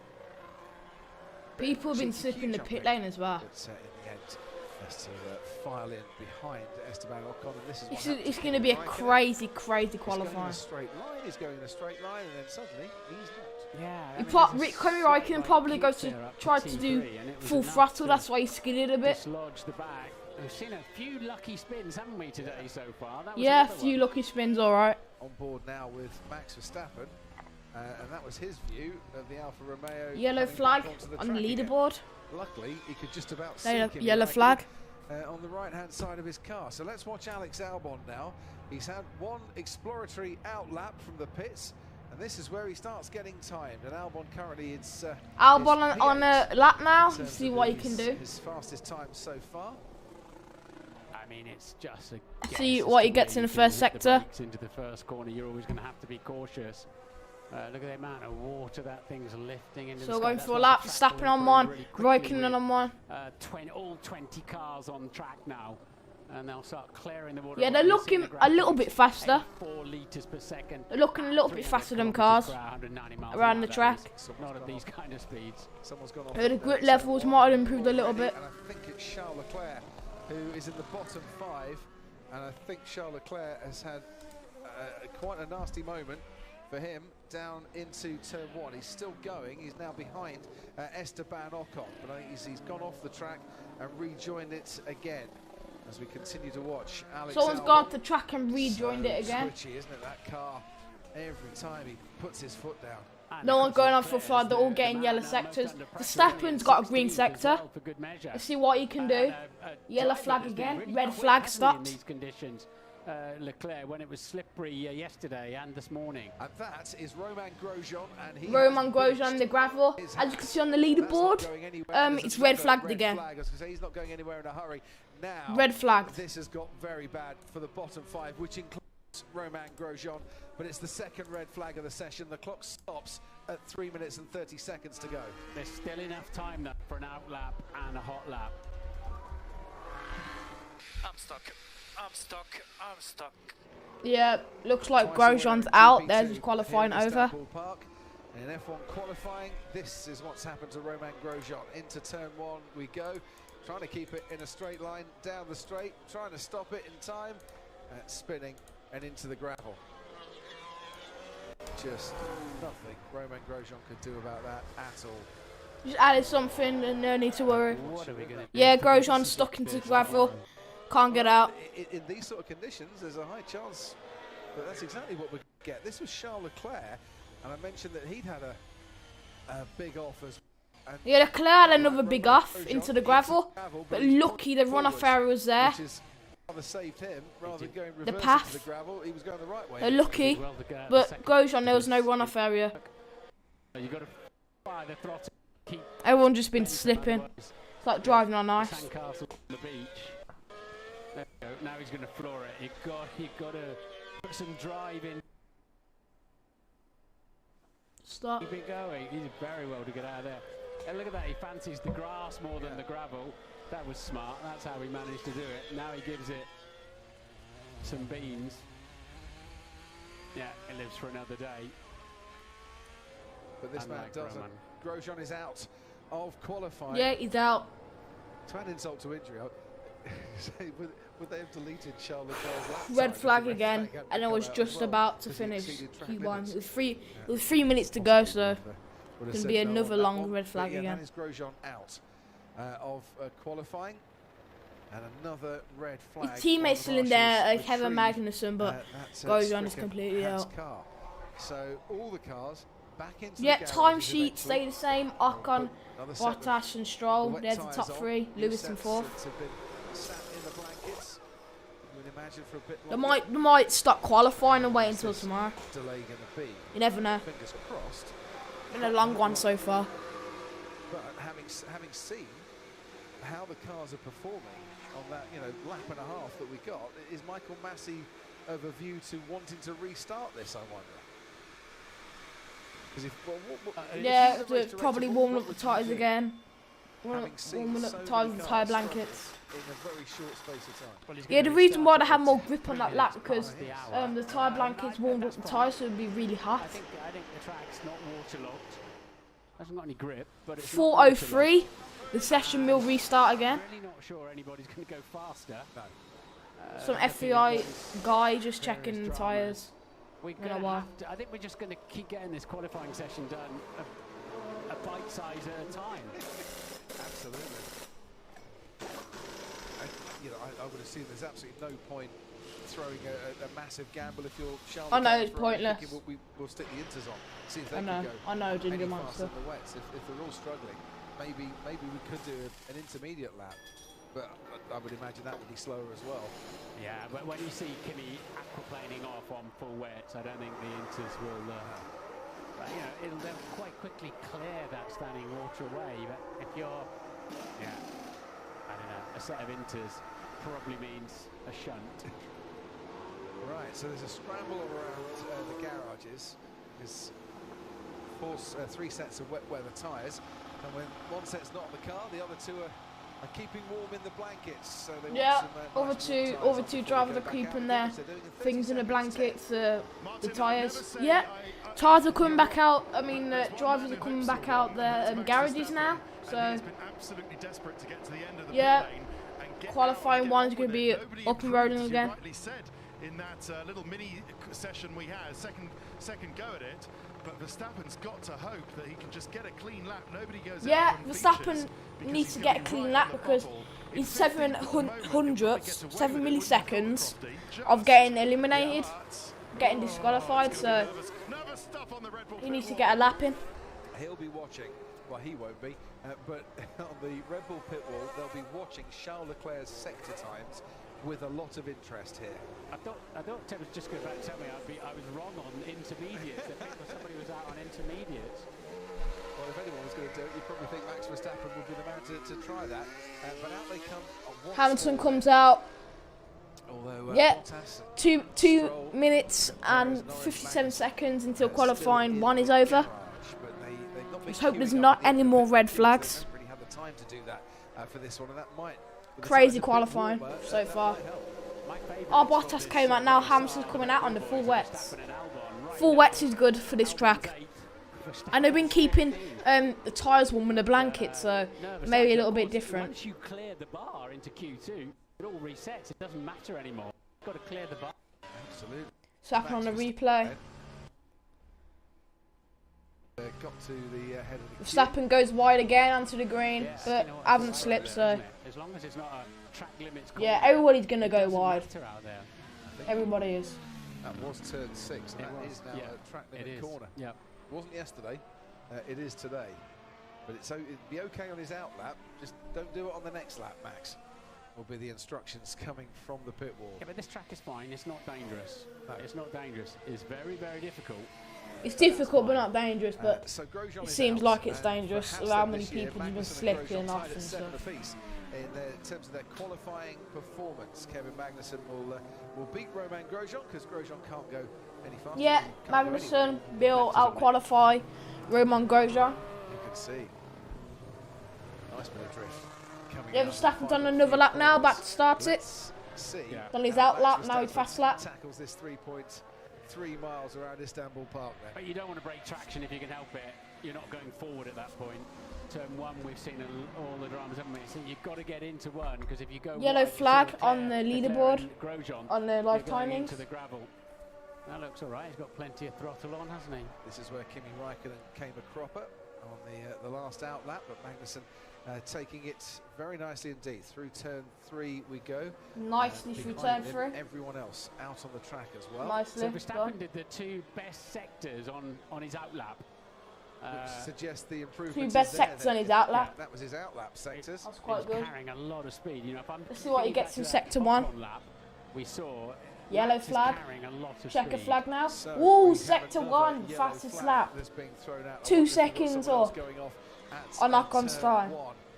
As we saw with Albon 1 second up on his time, personal best. Decent lap so far for Max Verstappen, who's well clear of the yellow trouble right at the first corner. No one matching Max. He might get faster sector 2 yet. Them tyres look really grippy out there because they've been staying in the tyre blankets for long and they're also full wet, so you get maximum grip. Was 2.5 seconds slower. Danny Kvyat was the car that spun. Yeah, Daniel Kvyat, when the yellow flag came out, that was the one who spun. Yeah, qualifying 1 is over. So not matching Max Verstappen. Verstappen's going to shoot right up the timings here. I wonder if Carlos Sainz might be a little bit at threat then. Verstappen, two fastest sector. Sector 1 and sector 2.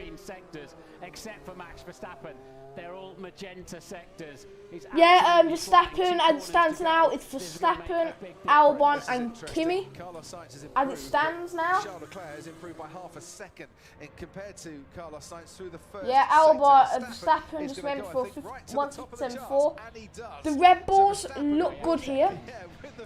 To be honest, they look good here. It's Max Verstappen, Alex Albon goes because Verstappen and Albon are up there, 1 and 2. So that's good. Raikkonen 3rd. Obviously, like, he knows how to handle it because he used to be a rally driver. Vettel ahead of Charles Leclerc. Vettel's ahead of Charles Leclerc. Charles Leclerc is in the bottom 5, needs to get out of it, goes 5th fastest. Yeah, Leclerc is fastest. Keep that Ferrari driver back in the bottom 5. Because he goes only 8th fastest. Esteban Ocon was the quickest driver overall. He stays 6th fastest. that's a good to 8, but still, let's see what Russell does. Up to 16th, that's good for Williams. Up to 16th, that's good. Behind Charles Leclerc, Daniel Ricciardo goes 6th fastest, and Pierre Gasly now goes 6th fastest. So Danny Kvyat, who's had a spin after leaving the pits, Kevin Magnussen. Yeah, so the elimination zone. Hamilton's not having a great lap out there at the moment. Oh, Hamilton might go out. You never know, Hamilton might go out. Oh my god. Let's see if we go. Oh, Hamilton's safe. Hamilton's safe. Lucky Hamilton, he's safe. He's safe. So, yeah, the ones who eliminated are 20th, Nicholas Latifi, 19th, Romain Grosjean, 18th, George Russell, 17th, Daniel Kvyat, and 16th, Kevin Magnussen. Nicholas Latifi's on the gravel, he spun. Yeah, it's interesting qualifying. It's a good qualifying, but it's crazy and it's interesting as well. Yeah, Latifi spun on the checker flag when it came out. Come on, Latifi, you could have just took it. You know you're not going to get a higher than 20, so you should have just took it easy into the pits. Would have been better off, would have taken the car home. This is what happened to Daniel Kvyat at turn 1. Yeah, Verstappen with 157.4, Albon with 159.4, and Kimi Raikkonen with 201.2. I think the average lap is like 157, 159, 201. They're like the average lap times, the best lap times. The 5 seconds off the like 6 or 8 seconds off the track record, which was held by one tyre. It's still got the track record now. That was back in 2003, I think, 2003 or 4. I don't know, but yeah, 8 seconds off that track record. Hamilton went wide again. It's not necessary that Hamilton's going to get pole. Maybe the Red Bulls, because Red Bulls are looking good. Raikkonen, Bottas, you know, the Red Bulls are looking good. People improve when it's yellow flags all the way around. I don't know, Kev. I don't know. Looking good, man. Yeah, certainly. I don't think Mercedes are going to get pole. Where you were, and if you show, because the times are so disparate, if you show that you lifted a little bit for a yellow flag, how on earth do you do that today with your? It's not. That's in my opinion, no. The throttle fully down anyway. Why does it have to be why can't it just be a nice dry circuit? Would have been so much better. Yeah, so far Q2 starting soon. In that mini sector to show Let's see how they went, how they're going to go. Fair enough, but there were double yellows being waved for Nicholas Latifi. Hamilton's not out. If that might just be a problem for some of those that did improve their time. Well, 2 things to say there. Yes, double wave yellows. Slow down and be prepared to stop. Exactly. Nicholas Latifi on the sitting down. Yeah, they're going to investigate it. All that time set under yellow. Spun on the checker flag. Couldn't just take it easy. When you go to the steward's office, when you haven't had the throttle down hardly, how do you decide whether somebody lifted or not extra? All lap time, yeah, race control just says all lap time set under yellow flags will be investigated after the session. So this will be session. It's not necessary that Red Bull, like, sometimes that have been done under the yellow flag is going to be investigated. So the positions may change. It may change, guys. Yeah, the bottom 5 is eliminated. Yeah. Very, very tricky out there. And I think highlighting for Max Verstappen his genius. 2 seconds ahead of his teammate. 3.7 over Raikkonen. Up to 5 and 6 seconds to the rest. And double purples in his outlap even. Well, again, this is a man that has so much self-belief. And when you're on a track like this, with all these tricky little puddles that are scattered around as you go through that long turn 2, yeah, Verstappen lap was really good. They're showing it on the replay now. On that throttle without making all these mistakes as no mistakes from Max Verstappen, looking strong. Very tricky through this right-hander. 5 and 6 coming up down the hill to 7 coming his Yeah, you way. really need to skin in the wet, especially on It's this just track. to hear that Tarmac's throttle, you really can see the steering input that he's putting, but it's really bad. the belief that he has. They're going to resurface it again, I think. And the control he has at the same time. 7 over that curb, doesn't interfere with the car too much, has to wait a little bit. Spinning there brilliantly, all the way up that hill through turn 8. Feeding it in. There we go. And even at that speed, beautiful car control as he goes down the hill to 9. This has been a tricky one all weekend. Using that curb. Nice shift. Yeah, showing the replay. Again, just wonderful. He rocked on the So, very edge of that Q1's section. over. Braking it, Time of for course, Q2. but at the end of the day, he's keeping the car in a beautiful See how to do. straight line. And as he goes towards 12 under Yeah, brake, Q2 is started the now. left-hander. Just waiting Yeah, for it. Q2 now started. Just that constant throttle you can hear there.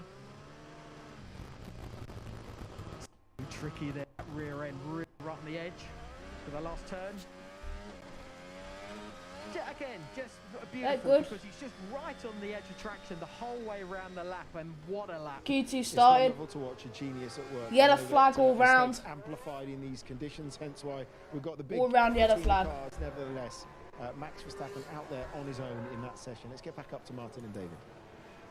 Talking of out on their own, we have a green light and they're still retrieving the Williams of Nicholas Latifi. Yeah, so anyway. Yellow flag because they're winning with Nicholas Latifi.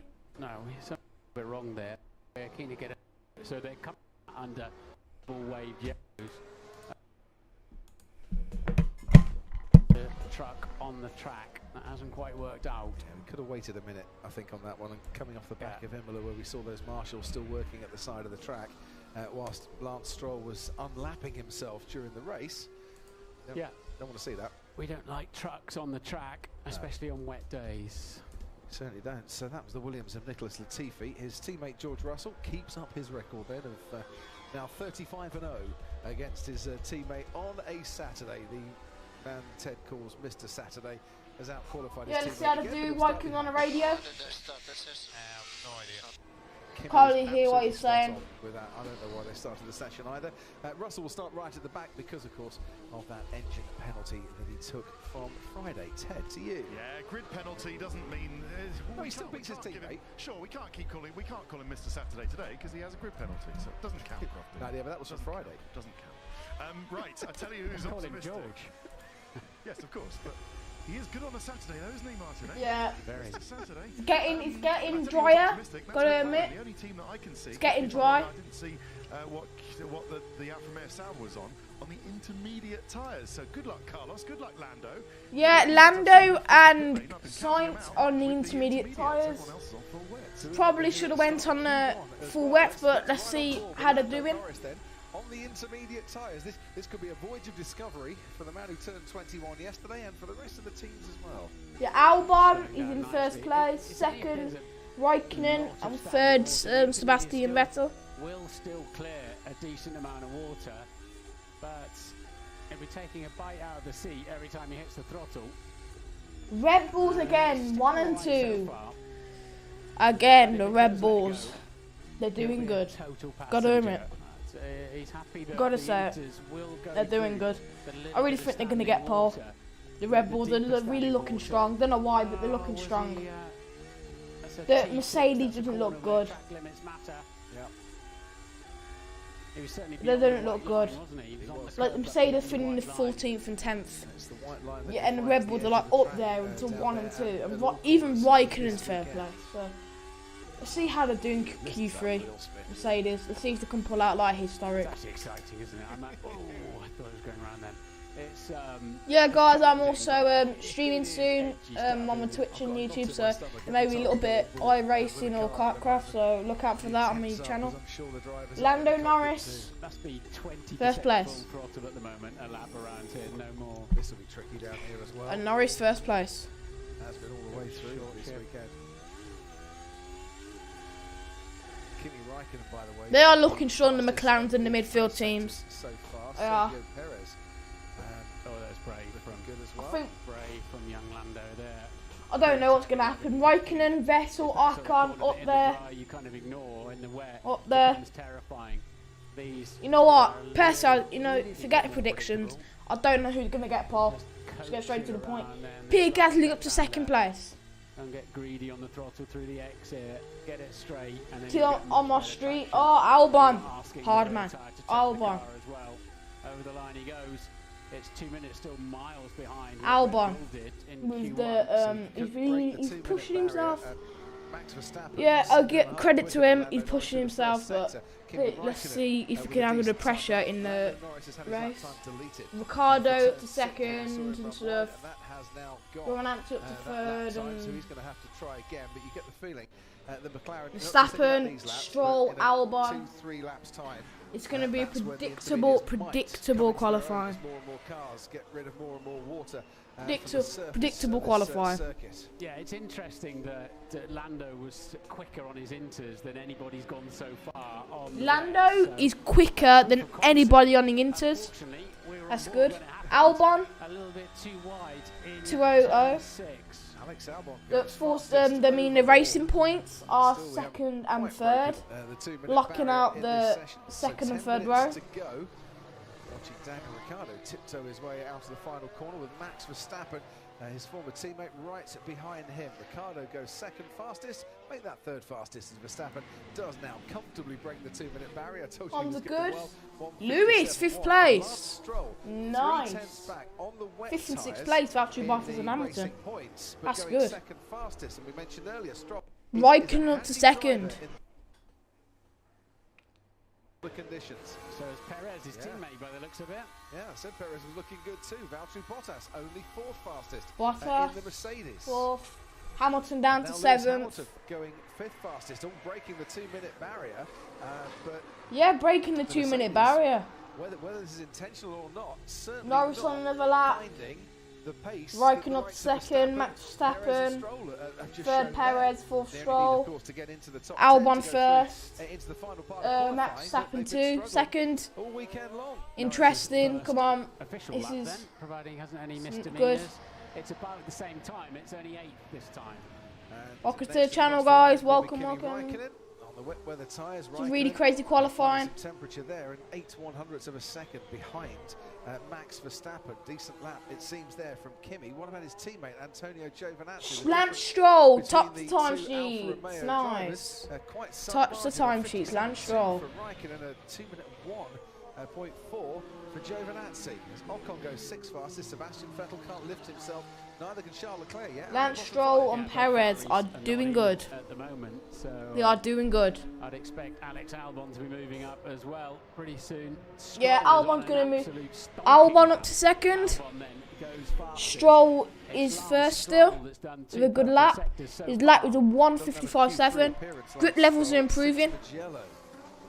Yeah, the grip levels are improving. After feeling unwell and subsequently testing positive for COVID.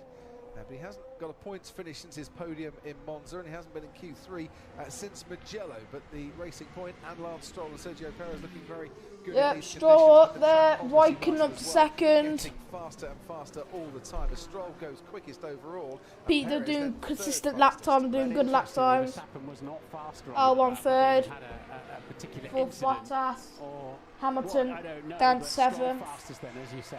Perez has had his lap time to lead. No, It took him third fastest, exceeding track limits at turn 1. Hamilton Yeah, let's see only see 7th Hamilton's fastest. laps. And this is becoming a bit of a theme as lap after lap, Bottas and Hamilton not where you would normally expect them. Oh no, in they're a not. Q2 They're not session. doing good at expectations. Set the fastest times, but Mercedes at this doesn't seem track. to be generating that tyre temperature that you need out Hamilton there. on the lap. These cold, That's what he damp, can do. slippy, greasy conditions that will favour a car that works its tyres that little bit harder, because they don't get the friction off the track surface to generate heat. So you need the car to be working those Yeah, track tyres harder service. to try and help you out. Max Verstappen up Very to good first. Albon on a Second, very Lance good Stroll, middle and sector. So third, at the Daniel moment it Ricciardo. looks like All got good lap advantage to Red times. Bull and Racing Point, doesn't it? It does. And what would you do if you were McLaren at this stage? Because both Norris and Sainz in the bottom 5 on those intermediate tyres. Do the inters come good eventually, or do you switch to wets? Well, unfortunately, Lando's next time he had one deleted, it wasn't really any quick. Like they're coming to him at the moment, but and Leclerc then still can't break into the top. Is something of a surprise as well. We'll just watch Max Verstappen. I'm also live on YouTube as well, so you can check that out on my panels. Yeah, Max Verstappen at first, second Perez, and third Bottas. Hamilton fourth. Nice. Nice for Mercedes.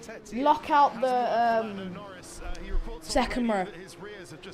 They're locking it out, guys. On those intermediates. So they've decided to pit both McLarens. Both Norris and Sainz have come in for a fresh set of wet tyres. That might work quite well for them, actually, because I think we might see some other people. What have we got? 5 or so minutes left. Might see some other people pit for new wets. Yeah, bearing in mind they might have to take these tyres. Yeah, Mercedes are doing all right, actually. Hamilton, if Hamilton finishes 4th for the race tomorrow, all he has to do is get fastest lap. But it's better for him to finish. I mean, if he finishes 5th, he needs to get fastest lap. But it's better for him to finish 4th. 4th would be the best. But still, Max Verstappen, 2.5 clear. Valtteri Bottas. Okay, guys, I'll be back in a minute. Just need to go to the toilet. Second between Bottas and Hamilton, by the way, not much at all, as Kimi Raikkonen goes 6th fastest. Definitely Kimi Raikkonen, man for the conditions out there. And I know we've seen him sliding around a bit, but it's in this Q2 session he's really producing some decent lap times for Alfa Romeo. Hasn't been into Q3 so far this season, nor is his teammate Antonio Giovinazzi, but they come here off the back of their first double points finish. 2-3 years of world rallying didn't do Kimi any harm in these conditions. That's very true.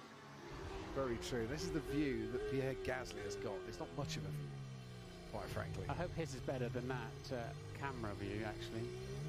Albon then makes it a Red Bull 1-2. As Pierre Gasly decides to pit. 4 minutes to go in this session. The tiptoe through the Turkey track. Sebastian Vettel becomes the latest to get a lap time deleted. He and his teammate Charles Leclerc still outside at the top 10. As oh, by the way, Max Verstappen goes even faster out in front. Yeah, guys, we're back. Woo! Max Verstappen in first, Bottas second, and Hamilton third. That's really good. Really good for Hamilton. He can win the title that way. Bottas goes second fastest. Still a long way behind Max Verstappen. And Lewis Hamilton goes third fastest. So with every single lap, the pace increase, the times go down. But that they're doing good so far. Mercedes still remains pretty much the same. It does, but the Mercedes can't fire his tyres up. But eventually, they're clearly getting some grip and some confidence. Yeah, Mercedes are getting some grip and confidence, like Martin Brundle says. They're getting grip and they're getting confidence as well, so it's really good. Generate more friction to help them in conditions Ocon like this. is 4 seconds down on Max Verstappen's time. Improving in the first sector of this lap, but not the second. Ted, down to you. Right, if you're going to pit for new wet tyres and you want enough time to get some heat onto them, now is the time. Yeah, they need some heat on the tyres. They're getting a little bit more grip now because they're on it more, on the track more, so they're going to get more grip, which is a good sign. Alpha Tauri, when they were Toro Rosso and Minardi, didn't manage a top 10 start on this track, and at the moment Gasly's P14. They're not managing it as Alpha Tauri either, as Esteban Ocon starts, well, he'll have 2 more laps out there before that'll be the end of his qualifying or a continuation into Q3.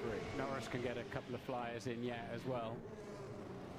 Sebastian Vettel still outside of the top 10, and his teammate Leclerc, Ferraris are outside of the top 10. In any of the last 9 Verstappen goes fastest, another personal best, the 152. On the full wets, as Ted was That's good. Norris on the full wets too. Norris currently in 11th place. 2 minutes to go, and it's Max Verstappen Looks like he could become the first driver today to break into the 1-minute 40s in this qualifying Yeah. session. Sainz does go You might break into the 1-minute 40s. Ooh, Raikkonen up to third. Raikkonen might be up there. Bottas might get in the podium. Different podium for qualifying, maybe for the race. Only has Pierre Gasly behind him now after Carlos Sainz moved. Albon goes second. Red Bulls are up there again, 1 and 2. Bottas, Kim Raikkonen, Hamilton have dropped places. He's got a decent clear track ahead of him as well. He's not going to be hampered too much by the spray. Albon's been doing good. Been doing good this weekend. They're disappearing through turn 9. Still some standing water down there, but there's a turn 9. There's still some standing water. Carlos Sainz and Sergio Perez are going to see off the rain. The rain stopped, so they're getting more grip into the tyres, and also they've been being a bit long, like I said. Stroll up to third. Yeah, they are. Be easy to claim. You could see nothing in the mirror. Stroll's up to third now. And on this lap, Verstappen has passed Leclerc as he's trying to desperately get into Q3. And I think that's because Charles Leclerc went off at turn 1. Yeah, Vettel on a lap now. Be able to complete this lap and get to the line before the checkered flag. Bit touch and go for him, but that's why he got. And Vettel is out. Waylaid during the course of this lap. Vettel goes 11th fastest overall. Hamilton up to third. Nice. For a lot of these drivers out there, including Pierre Gasly, exactly, Solo. Ignore that haters. That's what I do. They copy you because they have no idea to do so. They just copy me. They just copy you because they're just jealous of the video. Oh yeah, that's nice. That's nice. That's nice of you. Norris, Sainz, Leclerc, and Gasly do. Well, Sainz has only improved to 11th fastest, and that's his qualifying over. He doesn't make it into Q3. Hamilton been doing good solo. Gotta admit, they're up to third. He's ahead of Bottas and all of that. They've been doing good, Mercedes, because they're getting grip and confidence into the car. 2/10 up on his teammate Carlos Sainz, but crucially for him, slower than Antonio Giovinazzi. The Alpha finding pace, isn't it? For McLaren's Sainz is out. Only 15th. Slowest of all the Norris out qualifies him because Norris finished 11th and Sainz finished first. But let's face it, Norris has got the fastest car because Sainz is on the way out and he's going to Ferrari next year. So he's going to give him like a standard car. Give him a few upgrades, but not much as upgrades like Lando. That's Lando's got the fastest car and all that qualifying there. Is going to stay out of Q3 for only the second time in the last 20 races, I think it is. Lando Norris misses out. Vettel's out. Sebastian Vettel get into the top 10. No, sadly, he's about half a second down. Oh, it's Vettel. Needs to get through. So it's Charles Leclerc, the last hope for Ferrari in a Q3 spot here in Turkey this afternoon. Yeah, Vettel's beat Leclerc. And that is it for his qualifying. He's beat Leclerc. That's good. First time this season, I think he beat Leclerc. I don't know. That's a great but he's beat surprise, Leclerc. And both McLarens as well in there, along with Gasly. So Ricardo just. Yeah, Q3's up next. Whoa. Yeah. That's what a spread we've got as well, haven't we? Look, 50.2. And the top 10 covered by 4 seconds. Yeah, let's see who's going to get on the top 3. The only man this season Interesting. who's overtaken Let's see who's going to get on the top 3. the first lap of And the race, I'll be doing probably a live one. Starting in the top 10 for the first time as well. What a performance from Giovinazzi and Raikkonen to get both cars through into Q3. Absolutely. And this Sauber's, Alfa Romeo Sauber's 500th Grand Prix event as well. Fantastic celebration for them. For Red Bull in their 300th Grand Prix, they could be looking at pole position and maybe locking out the front row because it's Verstappen. Yep, from Albon Red Bull's doing good, locking out the front row. Who out there has Been the doing pace good to all rival Max Verstappen? qualifying. It's a bit Noah's Ark, isn't Let's it? We got 2 look Red at the Bulls, performance. 2 Mercedes. So we are in Q3, Antonio, good job, good job. Yes, guys, yes! Ooh, Giovinazzi in qualifying. 5th. Both Alfa Romeos in Q2. That's exactly what we got. They went in 2 by 2. That's good. Yeah, the wind speed 6M. Disappointment though for McLaren. Andreas Seidel, what happened? You went for the gamble on the intermediate tyres and it didn't quite pay off for you. Yeah, McLaren made a mistake. Should have went on the full wets. Now they got to start on the intermediate for the race tomorrow. I'm not sure how they're gonna do. They should have started on the full wets and they could start the full wets tomorrow. Yeah, not a good position for tomorrow to start the race, but at the same time will be a long race tomorrow in tricky conditions, so need to see what we can find overnight with analysis from today. Let's see how McLaren do in the race. Tomorrow. Andreas, how are you? The Mercedes are doing a good job. Good job doing. Qualifying. It's a wet race. Still need counting now of which tires we have used, but obviously you have 3 sets of wets and 4 sets of inters tomorrow with some laps on, and then you have the full amount of the dry tires obviously available. Still need to see what the weather is doing tomorrow. I think the forecast is not 100% clear. Yeah, that's it where we are at the moment. Feel free to follow on my YouTube as well, and onto Twitch. Feel free to drop a follow on Twitch. Impeding incident with Sergio Perez. I've just had a look at it now. Perez claiming McLaren did a big mistake and blocking going on them full wets. Is that going to be a tough one to defend? They should have Well, in the end, been on the full wets. I mean, going on the intermediates, they made a big mistake. Here. They would have been in Q3 now. They would have been up there. Let's see. But Carlos was started the race tomorrow in the full wets. Perfect. Maximum grip. As far as I remember, yes. Okay. I think that was the incident. But again, I need to look now into detail afterwards. We didn't see it live at the time, that's why we had to ask you. Andreas, thanks ever so much and commiserations for qualifying today. McLaren, for them, sadly, out. Lando Norris 11th and Carlos Sainz 13th. And we'll go for the pole position shootout in a couple of moments. But in the meantime, let's hear from a couple of drivers that have had to sample conditions out there, both of the Haas drivers. Romain Grosjean will start from 19th and his teammate from 16th.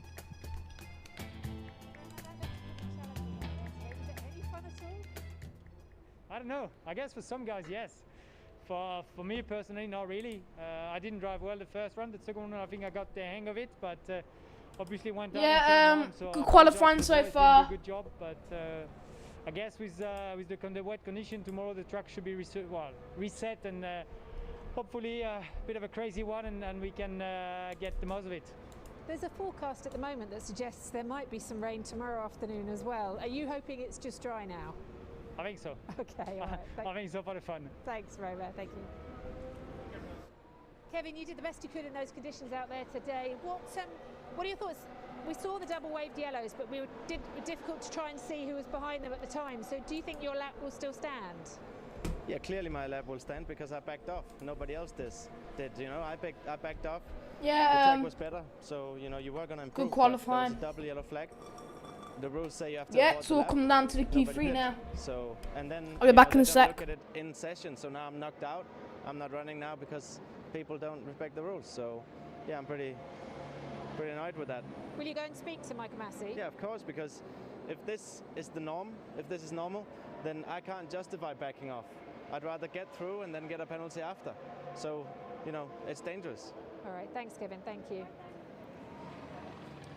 Yeah, a lot of you have picked up on that incident at home. Nicholas Latifi off the track and the session restarted whilst the car was still being removed from it. So, you know, does he have a point? Well, presumably he's going to, as he said there, fight the case. This is it. Yeah, I mean, it's two separate things there. What Kevin's talking about is obviously the earlier part of qualifying, Q1, when Latifi, as we see here, spinning off, getting stuck in the gravel. And he's got a point. I mean, absolutely. I think what needs to be and will be investigated is if people sped in the mini sector where the yellow flag was. But to Kevin's point, if someone has done that, they need to be penalised in the session. Instantly. It can't be, you know, an hour after the session because he's missed his chance to go to Q2. So something in the system needs to be refreshed and changed. Okay. All right, we shall see, as we're saying, has been flagged up, everything under yellows. All of those incidents with yellow flags will be investigated after the session. But let's see who can take pole. Can anyone challenge Max Verstappen, who still looks mighty and 2 seconds ahead of him? Yeah, solo. Yeah, anyway, guys, I'm back. Yeah, Don't like forget, my mission last for time life for Max you to see Verstappen it. led every single Beat him practice into the session submission, with yeah. Mexico in Yeah, 2018. qualifying 3 is started now. Locked out Yeah, 10 minutes until finishes. Let's see what the podium is. Locked out the front row, and Max went on to win the race as well. 300th Grand Prix this weekend for Red Bull. Could this be a good omen for them? Because at the moment, they're skimming over the surface of this water with increasing rapidity. Yeah, Kevin Magnussen made a good point there. You know, the rules have been extra clarified that if there are double wave yellows, you have to effectively, completely abandon that attempt. What can you tell us, Ted? Well, the right strategy, the correct strategy for these conditions seem to be, by the evidence of qualifying 2, is that tyre temperature matters more than what compound, or rather what structure, whether it's the intermediate tyre or the full wet tyre that you're on, because the best way... Yeah, some of them on Ocon's on the intermediates. Yeah, Ocon and Ricardo, the Perez and Ocon are on the intermediates. Red Bull again 1 and 2. Locked out the front row.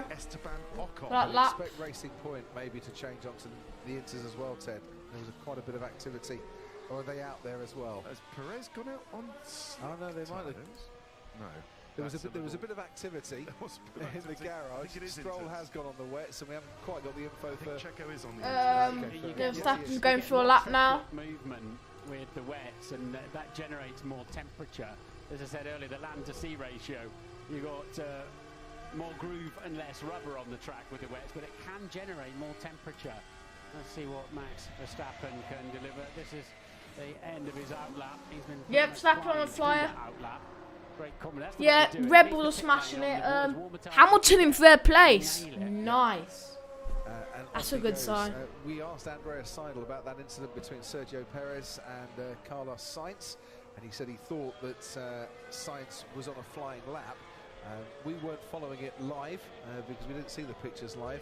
News from the Racing Point pit wall was they were following it a lot more closely. Carlos Sainz was on an out lap. That's why Sergio Perez was so furious that Carlos Sainz was moving around so much, and all will be played out in the steward's room after.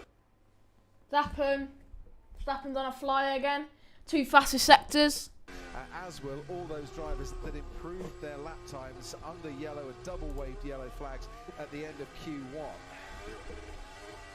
He's jockeying that around, isn't he? Let's see how much confidence he's got in 8. Well, obviously done the timings that Hamilton. Oh yeah, Raikkonen's gone up. You can hear all the wheel spin. He's 2 seconds. I thought he came out solo. The first sector. No, he has came out because doing I don't know. Now. Right, I don't know, solo. Track everywhere. I haven't seen any. He hasn't come out. Oh, he hasn't come out. Issues so far, Max. He's in his. Verstappen up to. I mean, Bottas up to 2nd. He's 0.7 of a second faster than Lewis Hamilton through the first sector. Valtteri Bottas was 1.6 seconds behind Max Verstappen. So that was key. No lock up into 12. Now he's just got to navigate 2 more little 90-degree apexes. Going to refresh my page. He's flying along, and yeah, 1.9 quicker than Albon in the middle sector. Verstappen is on fire. To the max, to the line, 152.3 for Max Verstappen. 152.3 for Max Verstappen. He's up on another lap. He's sector 1 is 41. And it might be too good 41 for 2. Alex Albon, a 156. Perez up to 1st. He crosses the line. And Stroll up to 3rd. In the 157s. Raikkonen's teammate Antonio Giovinazzi will be next to cross the line in the 158s. What about Esteban Ocon? We said already in this session, a handy driver in the wet. He was 5th on the grid in the wet in Austria for their second race. He's 5th fastest so far here. That's slowest at the moment. Bottas crosses the line with a 156.4. So far back from Max Verstappen. You probably need a telescope. Yellow flag. Position, to see wonder who it is. Ricardo goes 4th. And Perez is on a very good lap. But Verstappen going faster still now. So the confidence he had, look, 4 seconds clear. Previous polls, Vettel, Webber. Vettel in 2011. Mark Webber in 2010, Sebastian Vettel 2009, 2008 Massa, and 2007 Massa. They're the last times they had Istanbul there, second Grand Prix. He's never started in the top 3 in Formula 1. He's gone fastest of all on the Perez up to first. intermediate tyres. Now that's put the Racing points are looking strong. The pigeon's about to come over the line in this car. But that's just Perez's first time, and look, that final sector was purple. It was the best final sector of all. Perez never started in the top 3, qualified second. Got in the pit lane. So maybe Verstappen did not. Yeah, Verstappen just coming in to put new tyres on. Maybe then it's intermediate tyres for Verstappen as well. If Red Bull 10 changed based on Perez. Yeah, green flag's track clear now. For Red Bull Racing, they've realised that the intermediate tyre is the right one to go on. I think they were questioning it when they saw yeah, Red Bull just says the intermediate. They just thought that intermediate tyres are the right tyres to go on. Perez just went for flyer on the intermediates. What of Mercedes? They're coming up into the pit lane as well. But don't think yeah, Mercedes are coming up to the pit lane as well. Sergio Perez proved on his very next lap. Turn 6, turn 5, sliding away. Oh, that was tantalising though, wasn't it? For Red Bull, they had a lap. Yeah, Red Bull. Position, but they knew I bet the shot by that lap 152. Oh, 152.0. That's a really good lap from Perez. Yeah, one of the Mercedes are coming to the pit lane. I think that's the Mercedes of Valtteri Bottas. Yeah, Hamilton onto the pit box again. Waiting for a car to come down. Warming up the tyres. Hamilton with a tyre change onto the intermediates. Warming up the tyres with them thingies, dryers before they come out. Raikkonen on another flyer. Wow, how is this going to play out? European Grand Prix, Baku, 2016. Sergio Perez qualified second that afternoon. Yeah, Baku, 2016, I think. Perez qualified second. He might finish on pole. You never know. Anybody can finish on pole here. But the Racing Point gamble has now forced others to join the club. So Verstappen's on the intermediates after taking originally the provisional pole and absolutely flying around the lap on the wet weather tyres. Yeah, Raikkonen's on another flyer. He's getting fastest sectors. Not fastest sectors, but he's getting personal best. Yeah, he's up to third now. His team, his engineer Bono said, "Yep, we've seen up to third. Absolutely, it's quicker." And it's interesting to see Verstappen starting this crucial lap. Really, yeah, Verstappen starting a really crucial lap. So surprised he didn't want Ricardo onto another one, up to fifth. Trouble is you do that, you back off, you lose temperature. We'll see where he goes now. In the pit lane. He went to the pit lane, and now Ocon. Actually, Ocon went into the pit lane, not Ricardo. Sorry. Yeah, Ricardo go for a lap. Stays in 5th place, but a personal best for him. He's up on his time. Perez on board, 2 yellows, yellow flag. Now it's off again, the yellow flag. Yeah, Perez is doing quite good around here. 152.0, that's looking good at the moment. 152.0. But nobody we're seeing at the moment lighting up and putting in purple sectors. Surely that will come. Still Verstappen though, stuck behind Raikkonen. Across the line now, Perez stays in 1st place. And doesn't improve on his time. Albon for another one, up to 3rd. Have they got the time to do it? Time for that. No time. See where the Mercedes goes. Another 2 flying laps. 2 flying laps, someone's done. But he's still behind Raikkonen. We're watching Alex Albon, his teammate at the moment, 42.1 for the 1st sector. A couple of tenths off the best 1st sector time that we've seen so far. Through the damp, greasy conditions at turn 9. Oh, how twitchy was that from Alex Albon.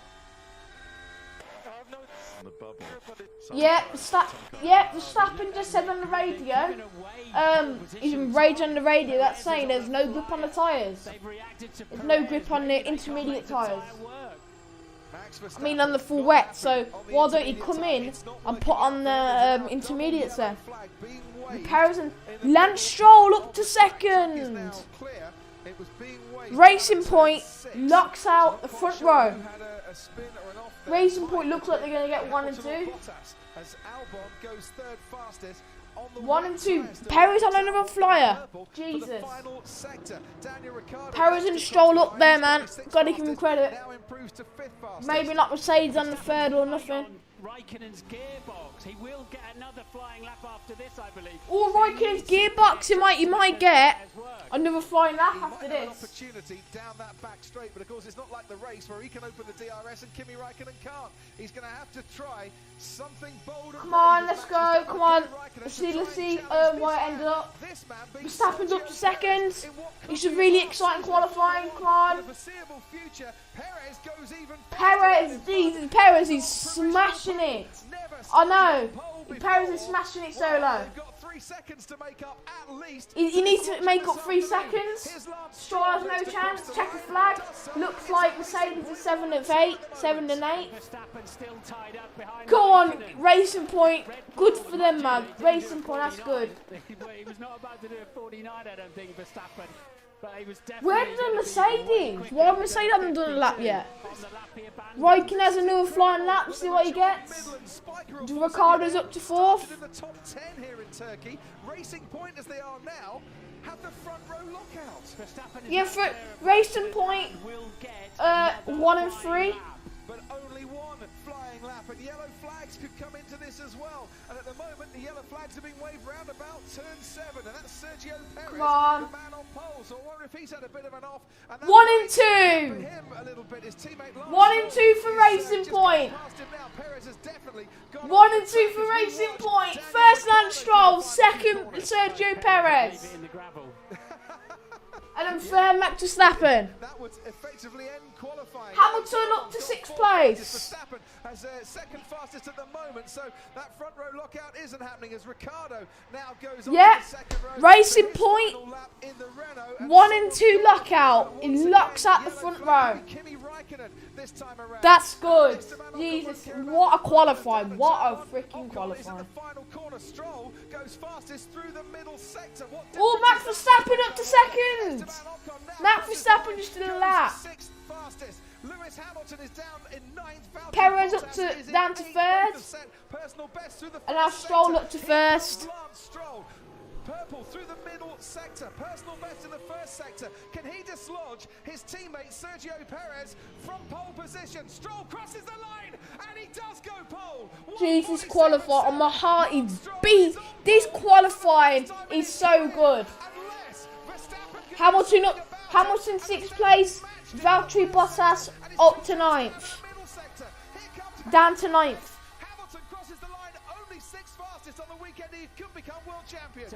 Yeah, 6th fastest is good. Let's see the conditions next race. He might get a good start, you never know. He needs to beat his teammate to keep alive the World Championship. Now, here comes Max Verstappen. Is it Stroll or is it Max Verstappen on pole? It's Lance Stroll on pole position for the Lance Stroll on pole position. Red Bull have to settle for 2nd on the grid. What a qualifying. Albon in 4th, not even in the top 3. Gee, that was I know, Solo. I really wanted Racing Point 1 and 2 as well. Albon just moving up to 4th place there on They might in the race, you never know. And yeah, tremendous effort from Lance Stroll. The Racing Point came alive. Racing Stroll's literally he's literally shaking his head in the cockpit. He's like first pole position in his Formula 1 career. It was the right decision in the end to do that. That's it. P1. P1. He's so happy on the radio. Let's go! Yes! Now that is a very happy. I just turned the volume up. Yeah. I know he's happy, man. I know he's happy. First pole position in his Formula 1 career on the intermediates at Istanbul. Good day for him. Yeah, I'll turn up the desktop audio. Constructors' Championship, I'll mute where my mic. Racing Point at the moment find themselves in 5th place, but 1 point behind Renault in 3rd. There are millions of dollars at stake in prize money between 3rd and 5th in terms of the difference there. That could be absolutely crucial for them, because they've had a brilliant Saturday afternoon to set up what they hope will be a fine race, but a great tyre strategy to switch to the intermediate straight away for Perez, to switch early for Lance Stroll as well, and it has been rewarded with a 1 and a 3 on the grid. First Canadian on pole since the 1997 European Grand Prix, Jacques Villeneuve, but yeah, he earned that. Lance Stroll fully earned that. 3/4 of a second quicker, 3/10 quicker than Verstappen, who seemed to have it all under control, didn't he? So it is Racing Point, Red Bull, Racing Point, Red Bull, top 4. But they reacted, Red Bull, with Max Verstappen to the time that Sergio Perez had set, and they reacted, switched him onto the intermediates. He couldn't get them to work, and he came out behind Kimi Raikkonen, got stuck behind Raikkonen, and it really cost him. He will be very frustrated by that, I'm absolutely sure. In the 300th Grand Prix for Red Bull, it was all looking so wonderful. But no, they have to settle for the front row instead. And do you know what? Absolutely superb. Mercedes have taken pole position in every single race so far this season. They wanted to become the first team to do it in every race throughout the season. This man has denied them. Racing Points and Lance Stroll at a Grand Prix that has always been won from the front row. Well, Stroll's put himself in brilliant position for tomorrow's race. And they struggled in the rain, if I remember, back in Austria. Yep. A lot of shenanigans earlier on in the year because they copied last year's Mercedes-Benz. They've out-qualified this year's Mercedes-Benz here. And they got a very good wet setup today, and well driven too. And Ricardo, yeah, Thomas, Daddy's cash. Renault appeared to be nowhere. Daddy's cash, lol. But it was a good pole. It was a good pole for Stroll. Qualifying performance there, 6th and 9th. Hats off to him. Look at those scenes. What was it the team was saying? Now I'm going to let you hear the interview, so I won't be talking. Prioritising qualifying. We need to put a bit more on qualifying to help our battle for 3rd place. Yeah, it's a little bit. It's 5 seconds quicker than the works Mercedes. Albeit these conditions are very different to what we would normally see for Formula 1. Invariably in the dry, there's nothing dry about that qualifying session today. We ought to say as well, Sergio Perez, that will be his career best start as well. He started 4th 9 times in his career without ever starting higher. Tomorrow he does. Told him he should have left it in the gravel trap. We'll say tomorrow he does, assuming of course the stewards are happy and don't start issuing any penalties for the drivers. I love my job. You love your job today? Absolutely. That's a very good point, Crofty. There's a lot of stewards' inquiries going on yet about potentially going through yellow flag zones and not getting out of it and not abandoning the lap. There's so much going on. I don't know exactly which drivers are involved in that, if I'm honest. And that's why they can't address it there and then in Q2. For the moment, though, let's just take in the smiles and hear from the top 3 drivers. Mark Webber is down in Parc Fermé.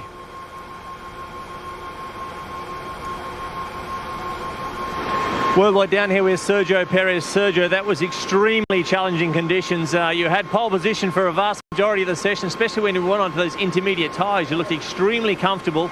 Run us through the session, and it was also a great result for the team today. Yeah, a great result for the team, something we were not really expecting. Very pleased. I mean, in the end, we were just unlucky. You know, my final lap when the track was at its best, I had Giovinazzi in front, and he simply didn't move out of the way, and then I lost my lap. And I think it was a great call. You know, since the beginning, I think we were pretty strong. Obviously, track position was key today as well to be able to maintain your temperature on the tires. But yeah, I think we are in a position. I definitely prefer P3 than P2. I think more at the start there will be a good difference. Yes, very clever already. Thinking about tomorrow's race. Thanks very much, Sergio. Thanks for your time. Should we get Max Verstappen in here? Max, oh boy, that looked like a really tough session. You're looking at the session on full wets. You were just in a league of your own. Obviously, the intermediates look like the tyre to be on for everyone because ultimately that's the pole position tyre, but just didn't look like you're quite as comfortable on that as the extreme. No, already in Q1 when we tried to go out on the inters, we had no grip. And the track was a lot better in Q3, but for us the inters were horrible. Whereas the extreme tires were good, like it was very comfortable.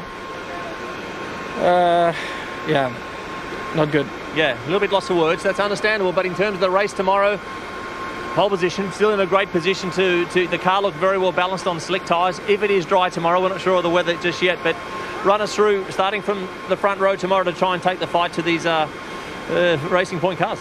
Yeah, I mean, just at the moment I'm a bit disappointed, of course. So, I mean, there's still, of course, the race tomorrow where, of course, we can do well, but yeah, when you're first all the time and you come out second, it's not what you want. But yeah, points are tomorrow, so I just hope that yeah, we'll have a good race. Yeah, well, you'll certainly provide us with that, Max. Thanks very much. Well, the man of the moment, let's say, buddy. Stroll on pole. Well, it sounds like a good headline, buddy. Yeah. It's been a really tough few weeks for you. You've gone through lots of things, whether it's off-track, on-track performance, and talk about coming alive when it counted. Pole position, buddy. First time since Jacques Villeneuve. It's been a long time between drinks for Canadians. Run us through your emotion. There's steam coming off you. Yeah. So you're on fire, literally. I mean, I can't really put it into words right now. I'm shocked. I didn't expect us to be up here after FP3. You know, there was a lot of things, you know, that we weren't sure of coming into qualifying. You know, we didn't look too competitive in P3, but I'm so happy right now. You know, I really put that lap together there at the end. I was under a lot of pressure. I only had one lap to do it there at the end because we started on the wet tire, and then we boxed for inters. I had one lap where I got traffic, or sorry, no, I had Valtteri who spun in front of me, and then I had one lap at the end to do it, and you know, I had the confidence in the car, and you know, I just nailed pretty much every corner, and you know, pieced it together nicely, and it's such a great way to bounce back after a few rough weeks. Since Mugello, really, it's been a rough ride for me. So yeah, feels good. Feels really good right now. Extraordinary lap, mate. We saw the emotions of the team coming through, bubbling over, which was really, really great. A team effort. But Sergio was the lion's share. He was running the pole position quite early on. Were you aware of that? Did you know that there was pole in the car, or you were just in your own little battle? I mean, I knew we were up there at the front. You know, listening to my engineer, he was giving me feedback every lap on where we were. But in these conditions, you don't really have time to think about where you are and what's going on around you. It's really just the next corner in front of you. And then, yeah, once I got on the Inter, I knew we were in good shape, and the car felt like it was pretty hooked up for these conditions, anyways, around here. And yeah, to put it on pole is it's a special moment for me. You know, one of the biggest highlights in my career, for sure. No question. You know, we dream about these moments growing up, and it's pretty special. No question about it. So tomorrow, mate, you're going to pull up on that grid. There's going to be no one in front of you. Are you ready for that? And then let me go to sleep first tonight. Yeah. I'll deal with that tomorrow. Yeah, good stuff. Congratulations. Cheers, all Mark. the best, and we're looking forward to tomorrow's race. Thank you. An extraordinary session, best part of 2 hours, and well played to Lance Stroll. We've seen it before. We've seen evidence of it in the wet, when he put it on the front row in Monza a few years back in the Williams, and now once again fair and square, getting those intermediates to switch on, and on that lap taking pole position, the first of his career. Lots to reflect on a brilliant day for Racing Point. Max Verstappen obviously extraordinarily disappointed too, because he looked like when the wet tyres were strapped on that he was unbeatable, but then yeah, there were the interviews. Tell me in the comments what you think about the race tomorrow. Yeah, that's the end. Yeah, we're gonna just carry on the stream, see what's going on. As you can see, on the left, I compared Stroll and Perez.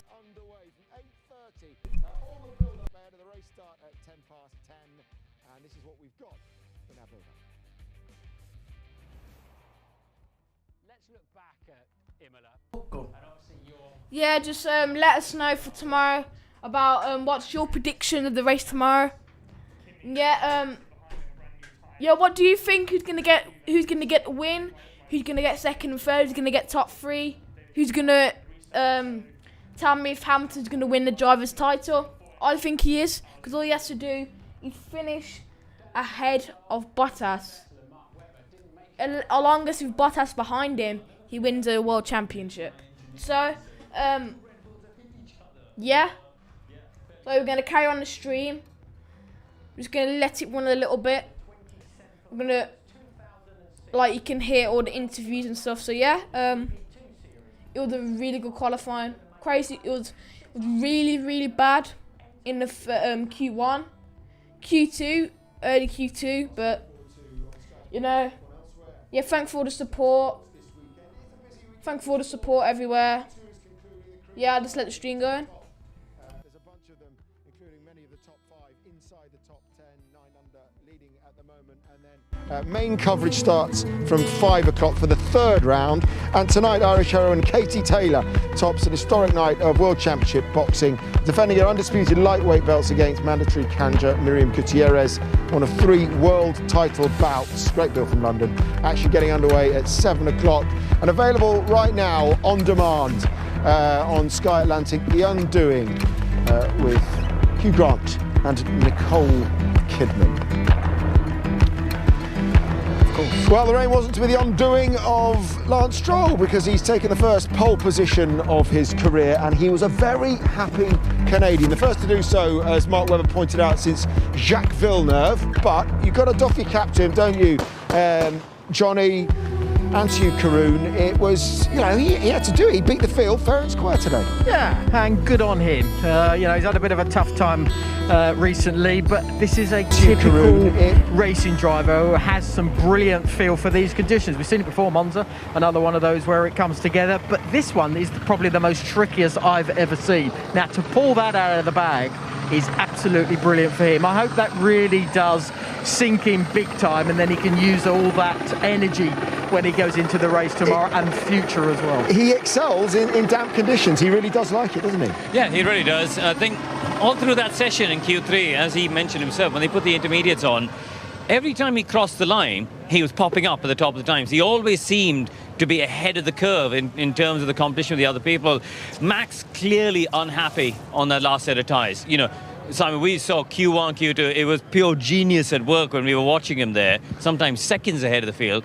But fair play to Lance, when it mattered for the final part of the qualifying, he was the man. He found that hard to take, didn't he, Max? You could just tell. Yeah, well, how did you manage to get those inters switched on?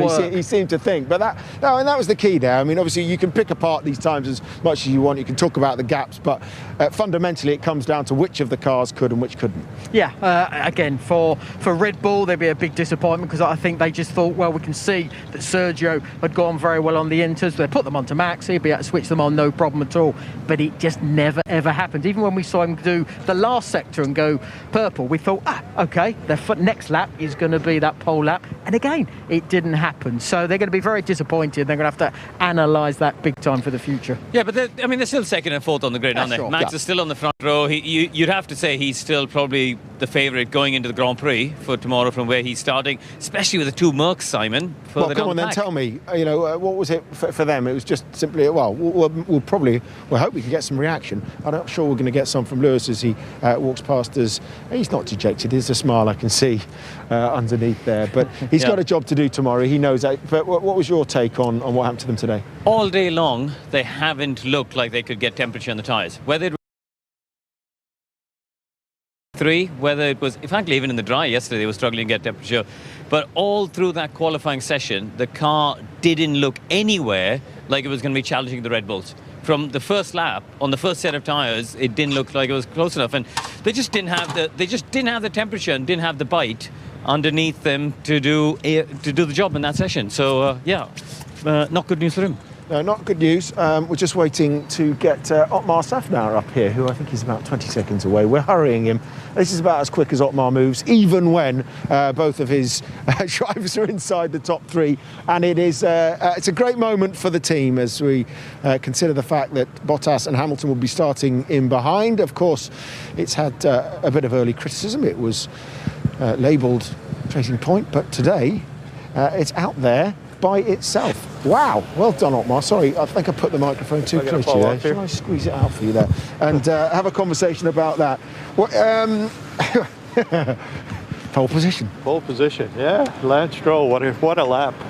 What a session for him, actually. Did a great job. Well, called the tyre right and put a stunning lap in at the end. Yeah, he did put a stunning lap in. We were just talking about that. It's the problem with conditions like this is you've got to get the tyre into that window, don't you? And he seemed to be able to do it straight away. Yeah, I mean, you're absolutely right. It was all about the tyre. Lance called it at the beginning of Q3 and said it's going to be intermediates at the end, and he was absolutely right. He called it at the very beginning, which is difficult to do at the very beginning to say it's going to be an intermediate, but we put him on the intermediate and he did the job. That's an interesting point you make, Otmar. So he made the call from there. It wasn't you guys who were looking at times of other people. He made the call. He said it's by the end it'll be intermediates, not intermediates now. He was pretty quick on the wet, came in, put the intermediate on, and just went quicker. Have you been on the phone to Lawrence? I bet he's delighted with the 1-3 on the grid. Yeah, Lawrence is happy. He's over the moon. But it's great for Lance Stroll in a racing point to out-qualify Max in a Red Bull in the wet, which is. Well, we know that he would have grown up. A lot of his racing he would have done at Mont-Tremblant. He would have had a bit of experience, won't he, in dank Canadian conditions. For sure. And it showed today, and the reaction of the team as they saw it. There we go. A happy bunch, and maybe you think it's long overdue, and I suppose we don't need to underestimate the fact that Sergio Perez, having started fourth on the grid so many times, inside the top three himself, so cause for double celebration. Yeah. Very, very good. Great day for us. We got the tyre working. We did a lot of work overnight. Didn't quite anticipate all this wet weather, but even the work that we did on our dry setup helped for today, and so hopefully we'll have a good race tomorrow. Otmar, yesterday we were talking about this battle for third in the constructors, and I was saying the critical thing for all three teams is that all six of your drivers, you want scoring big points. You put yourselves in the right position to do that tomorrow, haven't you? Yeah, you're absolutely right. For us to come out on top, because it's so close, there's only 1 point in it, is both drivers have to score, and you're right. We've got good starting position now, and we just have to capitalize on it tomorrow. Presumably you'll be hoping for conditions like this. What's the radar? What's your information telling you? The probability of rain is less than it was today. So, but either way, whether it's wet or dry, I think we'll be in good shape tomorrow. Okay, thank you, Otmar. Appreciate it. Let's see if we can just drag Christian Horner over here for a live interview. Can we swap you in? I think we might be able to get Christian as we let you go. Otmar, best of luck tomorrow. Hope it goes well. Thanks. Well done. Came the call from Christian. It moved away from wets, where Max was looking like the ultimate genius, towards inters, and he just couldn't switch them on. Tell us the difference between the wet and the inter tyre for you today. Yeah, we struggled to turn the inter on compared to the extreme, and you can see these tyres are pretty tricky. I mean, Max had looked supreme in Q1 and Q2, and then he got caught behind Kimi a couple of laps that didn't allow him, I don't think, to really turn those tyres on. That final lap he had a snap and he lost about 0.6 of a second at turn 7, so to miss out on the pole, obviously really disappointing for him, but nonetheless it's still a good grid position, but after having been so dominant, disappointing ultimately to lose out right at the last moment. Christian, do you think you guys could have done something differently in terms of that positioning? Because we saw him all the way through looking, as you say, the dominant man. But do you think you could have held him in the pits to try and find the right gap? We saw Mercedes doing that with their drivers. Was there anything you could have done to get him into a free gap so he could fire the tyres up? Well, we were only expecting to get 2 laps on the inters by pushing, which is why he stayed up close behind Kimi to try and get the space. He managed to get a 3rd lap in. But obviously when you haven't got the preparation, you haven't got the momentum, particularly through the faster corners, who's in the dirty air with Kimi, it was difficult for him to really generate that temperature. And as I say, on his fast lap, unfortunately a snap at turn 7, and he was 0.6 of a second up at that point, but back to 0. So then had to do it again. So, but nonetheless, positive, quality. Well done to Lance, and it should make an interesting grid for tomorrow. Well, at last you're ahead of you're ahead of the Mercedes. Are you the favourites for tomorrow? Just quickly. Well, look, in these conditions, I think as we've seen today, anything can happen. So it's going to be an interesting start, and it's going to be depends what the weather does as well. Could be a great Grand Prix. From the neutrals perspective, it looks good. Thanks, Christian. Thanks a lot. Well done, both cars inside the top 4, and the man just outside of that is Daniel Ricciardo, who joins us for his what is now customary weekly chat up here on the stage, and another good performance. What's going on? Yeah, well, I mean, you tell us. That was right, wasn't it? Hey, I'm just glad I made it. So, Dan, what the track conditions, the grip levels? I mean, was that like a winter test day in your British F3 days? Yeah, I mean, probably more difficult, probably worse. I honestly, probably the best way to describe it, I did once one of these, driving courses on a skid pan. Yep. Pan or pad? Pan. P-A-N. Yeah. And like it kicks you out, and you just get, obviously you slide, and it never bites. You never feel the grip, and honestly, that's what it felt like today. You're searching for that bite, but it really was never there. So it was survival. What would you rather have, in all honesty? Because what it has done is it's mixed up the field a little bit, and it's meant that the Mercedes aren't miles up the road. It's taken a few days off our life, but it's so stressful. Is it? For the layman, those that have never been in a Formula 1 car in the dry, let alone in conditions like that, I mean, is there some criticism potentially to be laid at the track, or the people that have laid the track here, at the cost of vast expense when potentially it didn't need it? I mean, maybe it's ironed out a few bumps, but with what we've got here with a splash of rain or two, it's made it, treacherous to say the least. Yeah, I certainly don't want to go hard on anyone because of the conditions this year. It's been obviously everything's been so last minute, and to obviously pull off an event here, I think we just have to obviously be grateful. But it's for sure not ideal, but it has shaken up the order. I think for viewers, they win. For us drivers, it's tricky. I mean, when you see, especially this morning, when you see drivers lose the car like 6th gear on the straight, it's like passengers, and so a lot of the time, the whole session, we're literally just eyes wide open, holding on, hoping that it keeps going straight. What does the Renault forecast say for tomorrow? Have you had a look?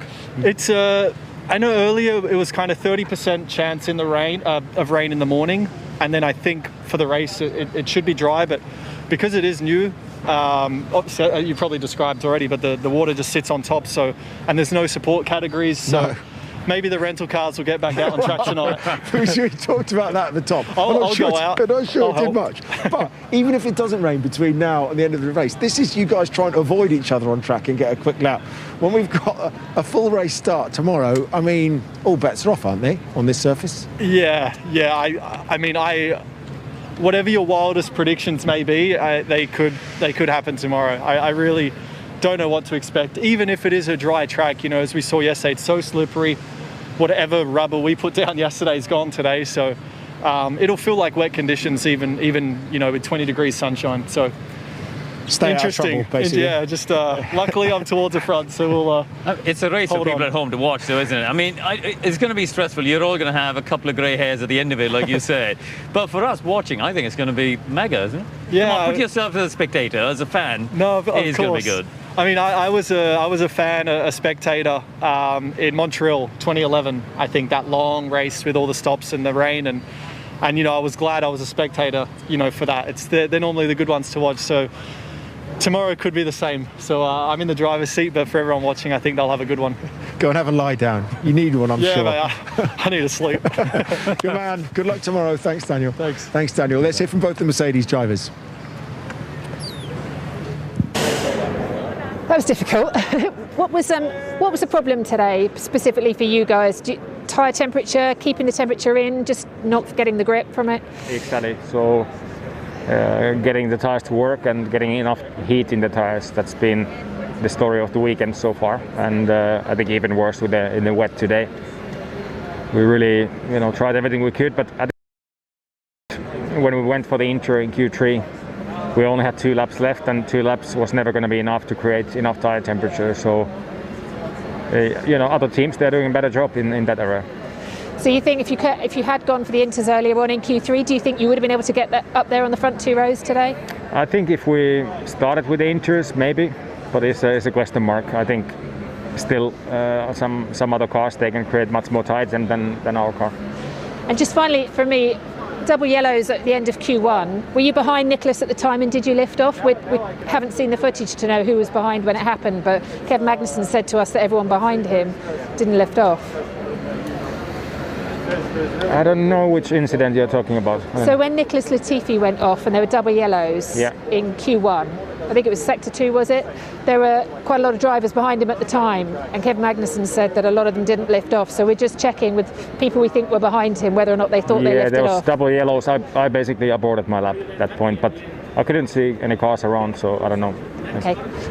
Well, Lewis, that's a surprise to us. What were your thoughts during that session? What's the surprise? To see you guys where you are at the end of that session. You've been watching all weekend? No, I have been watching, but it just... I was 20th before. This is an improvement. But we're used to you coming back on a Saturday and just being able to turn it on and being able to find the grip and get the lap. So what was going on today? There ain't no finding no grip. So, we just... I'm not really sure what to say.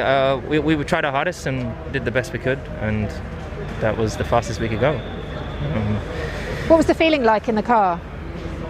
I mean, the track feels terrible. I mean, it has this. It's just like driving on ice. So, for whatever reason, some people can get the tires switched on a little bit better than us. I think ultimately we're all struggling out there, but some are better than others. But I'm not really. I did the best I could. I didn't spin. I didn't really make any mistakes. So I'm generally happy with what I did everything I could with what I had, All right, great stuff. Thank you. Thanks a lot. Yep, Hamilton just did an interview now. He sounds angry. His teammate starts from 9th, and remember to keep the title fight. Yeah, Hamilton sounds angry. Score Lewis Hamilton by 8 points or more. Don't blame him because the place that he finished today. Could happen tomorrow, and that's the beauty of it. Did he finish 6th? Or did you? Yeah, he finished 6th. Like this? Did you ever That's not good. Like this with a surface so slippery with water on top? I don't think to this degree, no. But going to tracks like... I remember my opinion, I think that Hamilton is going to win the world title tomorrow. At all. I think one thing for Mercedes, as far as I can sort of see and understand of what they like, Lewis especially, he likes a very, very sharp, pointy front end. Yeah, and these it was a really good qualifying until the end. Pointy front end, so maybe that's why they suffered that little bit more. It was a good qualifying. Will pay dividends, and then you can sort of use the front and the rear more or less at the same time to be able to... Back in sec, because it's good toilet. I think maybe that's why they struggled. Okay, if we go back, if we could, just to Max Verstappen in the wet, before the Inters wouldn't switch on for him, can you pinpoint why he was so much better than everybody else in the wets? It's not just the case of him being able to switch them on. They were all trying to switch them on at times. Yeah, of course. I think Johnny used the right word, which is confidence. He's got self-belief and confidence more than anyone else in this paddock, and maybe more than anyone I've ever seen in this paddock. He's also got the results and talent to back it up in that self-belief. But we've seen it in Brazil 2016. We've seen it in the past, haven't we? Hockenheim last year. He's got this feel, when the car's moving around, he's got this feel, and it's really hard. You can't underestimate what he did at the end of that the first part of qualifying. One lap, the track's changed completely. You have no idea where to brake. You're guessing. You're relying on your senses to tell you, if I brake here, this is how much I need to bleed off the brake. This is how much I can afford to turn the steering wheel. And he was able to go out there and smash it 2 seconds ahead of anyone else. And that is an extraordinary talent we just saw. If today's about feel, as you've just discussed there, and we're looking at positives for Alex Albon, he's qualified in the top 4. We'll hear from him in a minute, but all year he said he's struggling with the rear end. He's struggling to drive around a car that effectively was designed by Max Verstappen, or at least his inputs came into it. And today, he showed some promise, didn't he? Yeah, well, he's got so much talent, but it's just trying to sort of get it all together at the right time. And it's always that situation, I think, pressure is a big deal in any sport, and I think in this sport especially, because whenever he looks at that sheet of paper or the data he gets on his screen, it will always say he's behind Max. Trying to then react to that becomes a very, very difficult thing, and he looked very good today, but he's still got to be able to do it consistently, and that is the big deal. All right, let's hear from him. Let's see what he made of conditions and his performance, the starting fourth. Hi, Alex, you're ahead at both Mercedes. Yeah, it was good. Honestly, after Friday and FP3 and even Q1 and Q2, you can be a bit disappointed about P4. But actually, yeah, I mean, the car was feeling good, and it was just one of them things where if we could have just got the tyres to switch on, I think the Racing Points suddenly clicked, and fair play to them, they did a good job. You said coming into this, you have to push yourself outside of your comfort zone to try to get the tyres to work around here. How hard was that today? Yeah, I mean, I was going off the track pretty much every lap until my last lap. It was actually easier for me on the other tyres, but on the intermediates, it's unbelievable. And because you're going off the track so much, you're not actually generating any temperature. So Yeah, Verstappen didn't look happy as well. He was crying in the corner. He didn't look happy because he wanted to get pole. Not difficult conditions, and something they probably enjoy doing if they're not too scared by it. He's got a great chance of a podium, hasn't he? Tomorrow he's starting fourth. The Racing Points we know are going to be good in the race, but he's got a great chance of getting a podium. Don't forget to check out Solo P1's channel, because he will be doing a video. He will be doing his F1 review. So look out for that on his channel. We know that, and that is something that he's got to be able to utilise. Because he will be doing a review. It will be really entertaining. He's really entertaining, so you don't forget to check him out. Knit together, and tomorrow's that chance. Great display by the Alphas, both cars into Q3. Yeah, Alphas did good today. Really tricky conditions today, Kimi, but the car seemed to work really well for you there compared to some other teams, and also you made the most of it. I wouldn't say that it worked so well. It doesn't feel very nice, but yeah, we definitely on the morning we struggled like crazy, and then lucky we tried to do some changes and put some laps. It was awful conditions, but I think it helped a bit in the qualifying. Yeah, the conditions got better. Not a nice feeling, but at least I think it's the same for everybody, and we were not too bad. So for sure it benefits us to be in this kind of condition rather than try. Where does that rank? You've driven a lot of races in the wet and sessions in the wet. Where does that rank compared to past experience? For sure it's one of the worst ones, but it's what it is, and we cannot change it. So we go through it, and you know, it was so easy to spin. I lost it on one. Yeah, it was easy to spin on this thingy. You know, we managed to make, I think, best out of it. Can I please get you to summarise your point? What it was thingy. It was so easy to spin here. And even better than that, you have moved forward from your starting position at every race this season. So tomorrow it's P9 at worst, right? Yeah, we'll want, but we'll be a bit harder tomorrow starting from P10. I think we will try, especially with this crazy condition, or you never know what will happen in lap 1. But so far I'm really happy for the result that we bring with like a team, you know, with Kim and me, both coming Q3 since long time. So good result, and also to celebrate the 500 Grand Prix. So we need to. I just doing some interviews. And, hopefully we can have also a great race and great result. What was the secret? You know, secret was to stay on the track. Today was really difficult. The confidence was coming after lap after lap. And this is what I did. You know, I start slowly, and then in the last laps I tried to put all together. In Q2 worked, and in Q3 unfortunately I used intermediate tires. Didn't turn on, so it was really difficult, but yeah, happy with the quality. Well done, thanks. And Antonio Giovinazzi, the only man to gain places at the start of every Grand Prix, the first lap of every race in 2020. So tomorrow will be a real test of whether he can keep that going. But why has he been so good at the starts? Well, he started further back quite often, hasn't he? So but he's still if he can keep that going, that'd be really good. Regularly though, between 4 and 7 places. Yeah, he's obviously been a good starter, and his good placement on the opening lap. It's going to be a challenge tomorrow because he's got Sainz and Norris and Vettel, Leclerc, all these sort of people coming behind him. So if he could keep that record up tomorrow, he would have done really well. But you know, well done to Alpha. They've they really managed to again choose the right tyre at the right time, and they split strategies, didn't they? At the end, one on inters, one on wets to try and hedge their bets. But worked out all right for them. And what about Kimi? I mean, the recent races, he's hit a real patch of form. There's life in the old dog yet. Oh yes, and again, he comes to life tomorrow when all that experience he really puts down on a race situation. But Antonio, I'm so happy for. You know, for Alpha was a massive opportunity. I never thought there would be some other guys. Like It's been a good race. It was a good qualifying towards the end. They didn't, but Alpha, good on them. And hopefully Alpha, good start. good for Alpha, the position that he got today. What happened to the Good for Alpha. Today? Sebastian Vettel ahead of his teammate, but still miles down there. Yeah, they just never turned up, did they? No. You know, and I think I do think they slightly misjudged the strategy at the end of qualifying there, because they went for the queue and the tyre temps dropped, and then they didn't really put the lap together. You know, they had to do one of two things. Either you had to be like Red Bull and go early, be the first car in the queue, and then you got no traffic.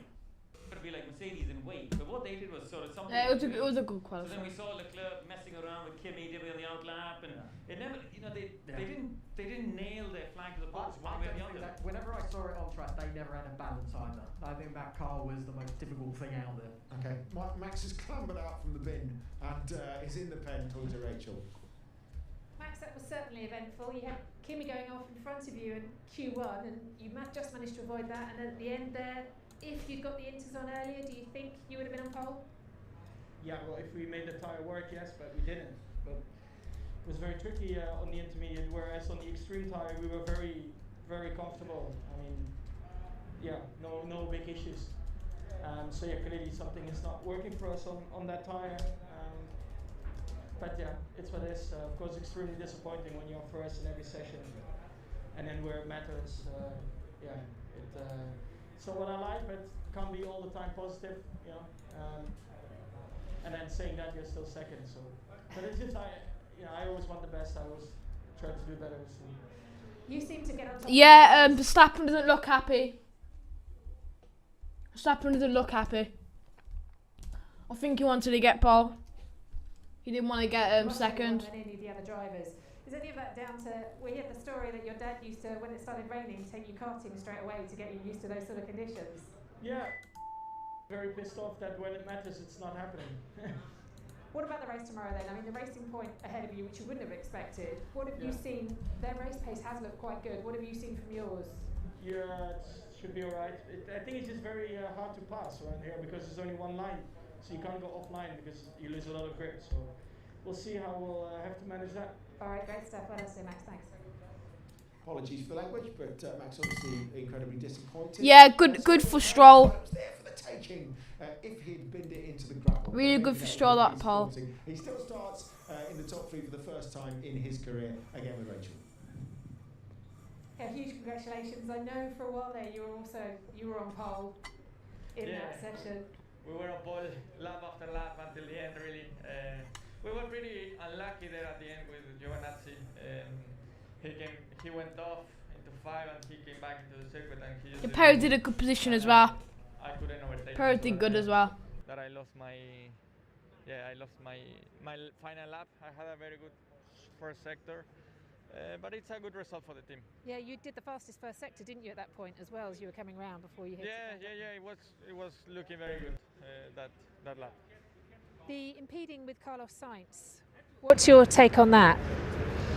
So that was in Q1, no? Yeah. Basically, it was. Yeah, it was this is difficult. Perez's interview. In the end, it didn't affect me. So I think, it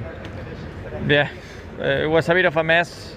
Conditions out there, so I think we can move on from that one. And the other one that might be investigated is drivers lifting off under double yellow behind Nicholas Latifi at the end of Q1. Are you aware if you lifted off or not? Do you remember? I lift off. Yes. Okay, brilliant. Thanks very much, Checo. All the best tomorrow. So Checo very firm about that, but I do wonder, Johnny, the stewards have got a lot to get through tonight. Might there be a few issues? Well, again, I think there could be, and I think if there is that chance where drivers did not back off, absolutely there should be something done. But it should have been done, I think, sort of straight away if that is the case. But at the end of the day, let's see what happens. Tactically, how would you play it tomorrow if it's a busy start, these sort of conditions, about staying out of trouble and maybe biding your time?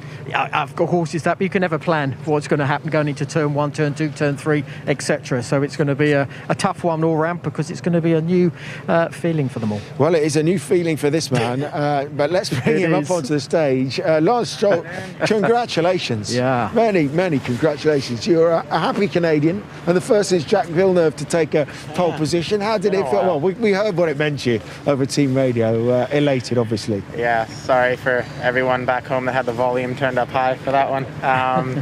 No, it was such a special, yeah, I mean, it still is a special moment for my career, you know, to be on pole position in Formula One. It's, especially at this time, you know, it's been a rough run for me since Mugello, really, since Monza. I haven't scored any points since my podium, and for so many reasons. We had the puncture in Mugello when we were in the hunt for the podium, and then contact in Russia, and COVID, and then other things.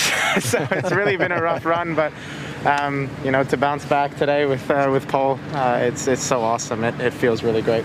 Yeah. And what about the strength of your mentality? Because we saw it obviously with Williams when you got that sort of front row in Monza. It's happened again. Whenever the opportunities come, you seem to grab them. Why do you think that is, especially in these tricky conditions we have? I mean, I do enjoy these conditions, I must say. You know, the rain is opportunity. You know, it mixes things up, it spices things up, and you know, you never really know what to expect when it rains. So today was just one of those days where I took it lap by lap.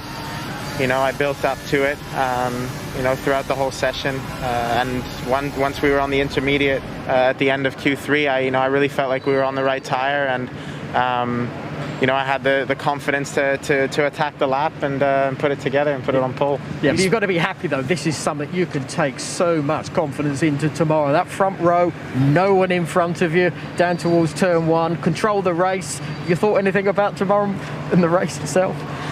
Not really yet, Johnny, to be honest. I'm kind of just enjoying the moment. I'm going to, you know, digest it for a couple hours and then think about tomorrow. But it will be nice to start. Hey, will you know, be. I think so. Never done it myself. Not for a change, because, you know, I started up at the front, but to really be on pole without, you know, anyone in front of me, no one blocking my view of Istanbul would be nice. In all seriousness, though, we talked to Otmar about this. Yeah, growing up, knowing the more Tremblant circuit and the fact that Canadian conditions occasionally. That's it. I'm from the north. You know, I grew up driving on ice. You know, in my parking lot back home, and you know, drifting around, sliding around. So yeah, you know, it's got to be in my bones somewhere, I guess. It's in your bones. You say that you say that this is the best moment of your Formula One career so far. I mean, you've had the podiums, etc. Tomorrow, possibilities. Do you actually believe that you can stay ahead of the Mercedes, stay ahead of the Red Bulls? If it weren't to rain, it was to stay. No, I don't think so. I mean, they have a much quicker race car. You know, that's just the reality. But that doesn't mean we can't, you know, score a bunch of points. We're fighting for that third place in the constructors, and tomorrow's a great opportunity with both cars starting at the front to pick up some big points. Running through. I just got out of the car, man. You know, it's got to be in my bones somewhere. Appreciate it. Enjoy it. Thanks a lot. There we go. So that's your lot from us. That's a pole sitter. The first time he's got it in his career. Well done to Lance Stroll. And we have a mixed-up grid tomorrow, one whereby Lewis Hamilton can be crowned 7-time world champion. He's got to avoid being outscored by his teammate by 8 points. But that's not the story today. The story today, all about that Canadian and getting the pole position, Racing Point and Red Bulls ahead of the Mercedes for the Turkish Grand Prix. We'll see you tomorrow from us all here. It's bye for now.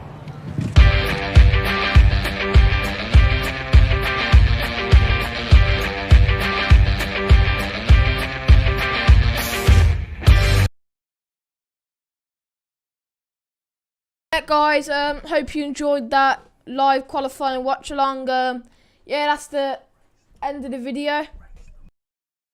Yeah, the race is tomorrow, and I'm gonna do a stream for it So yeah, that's the end of the stream.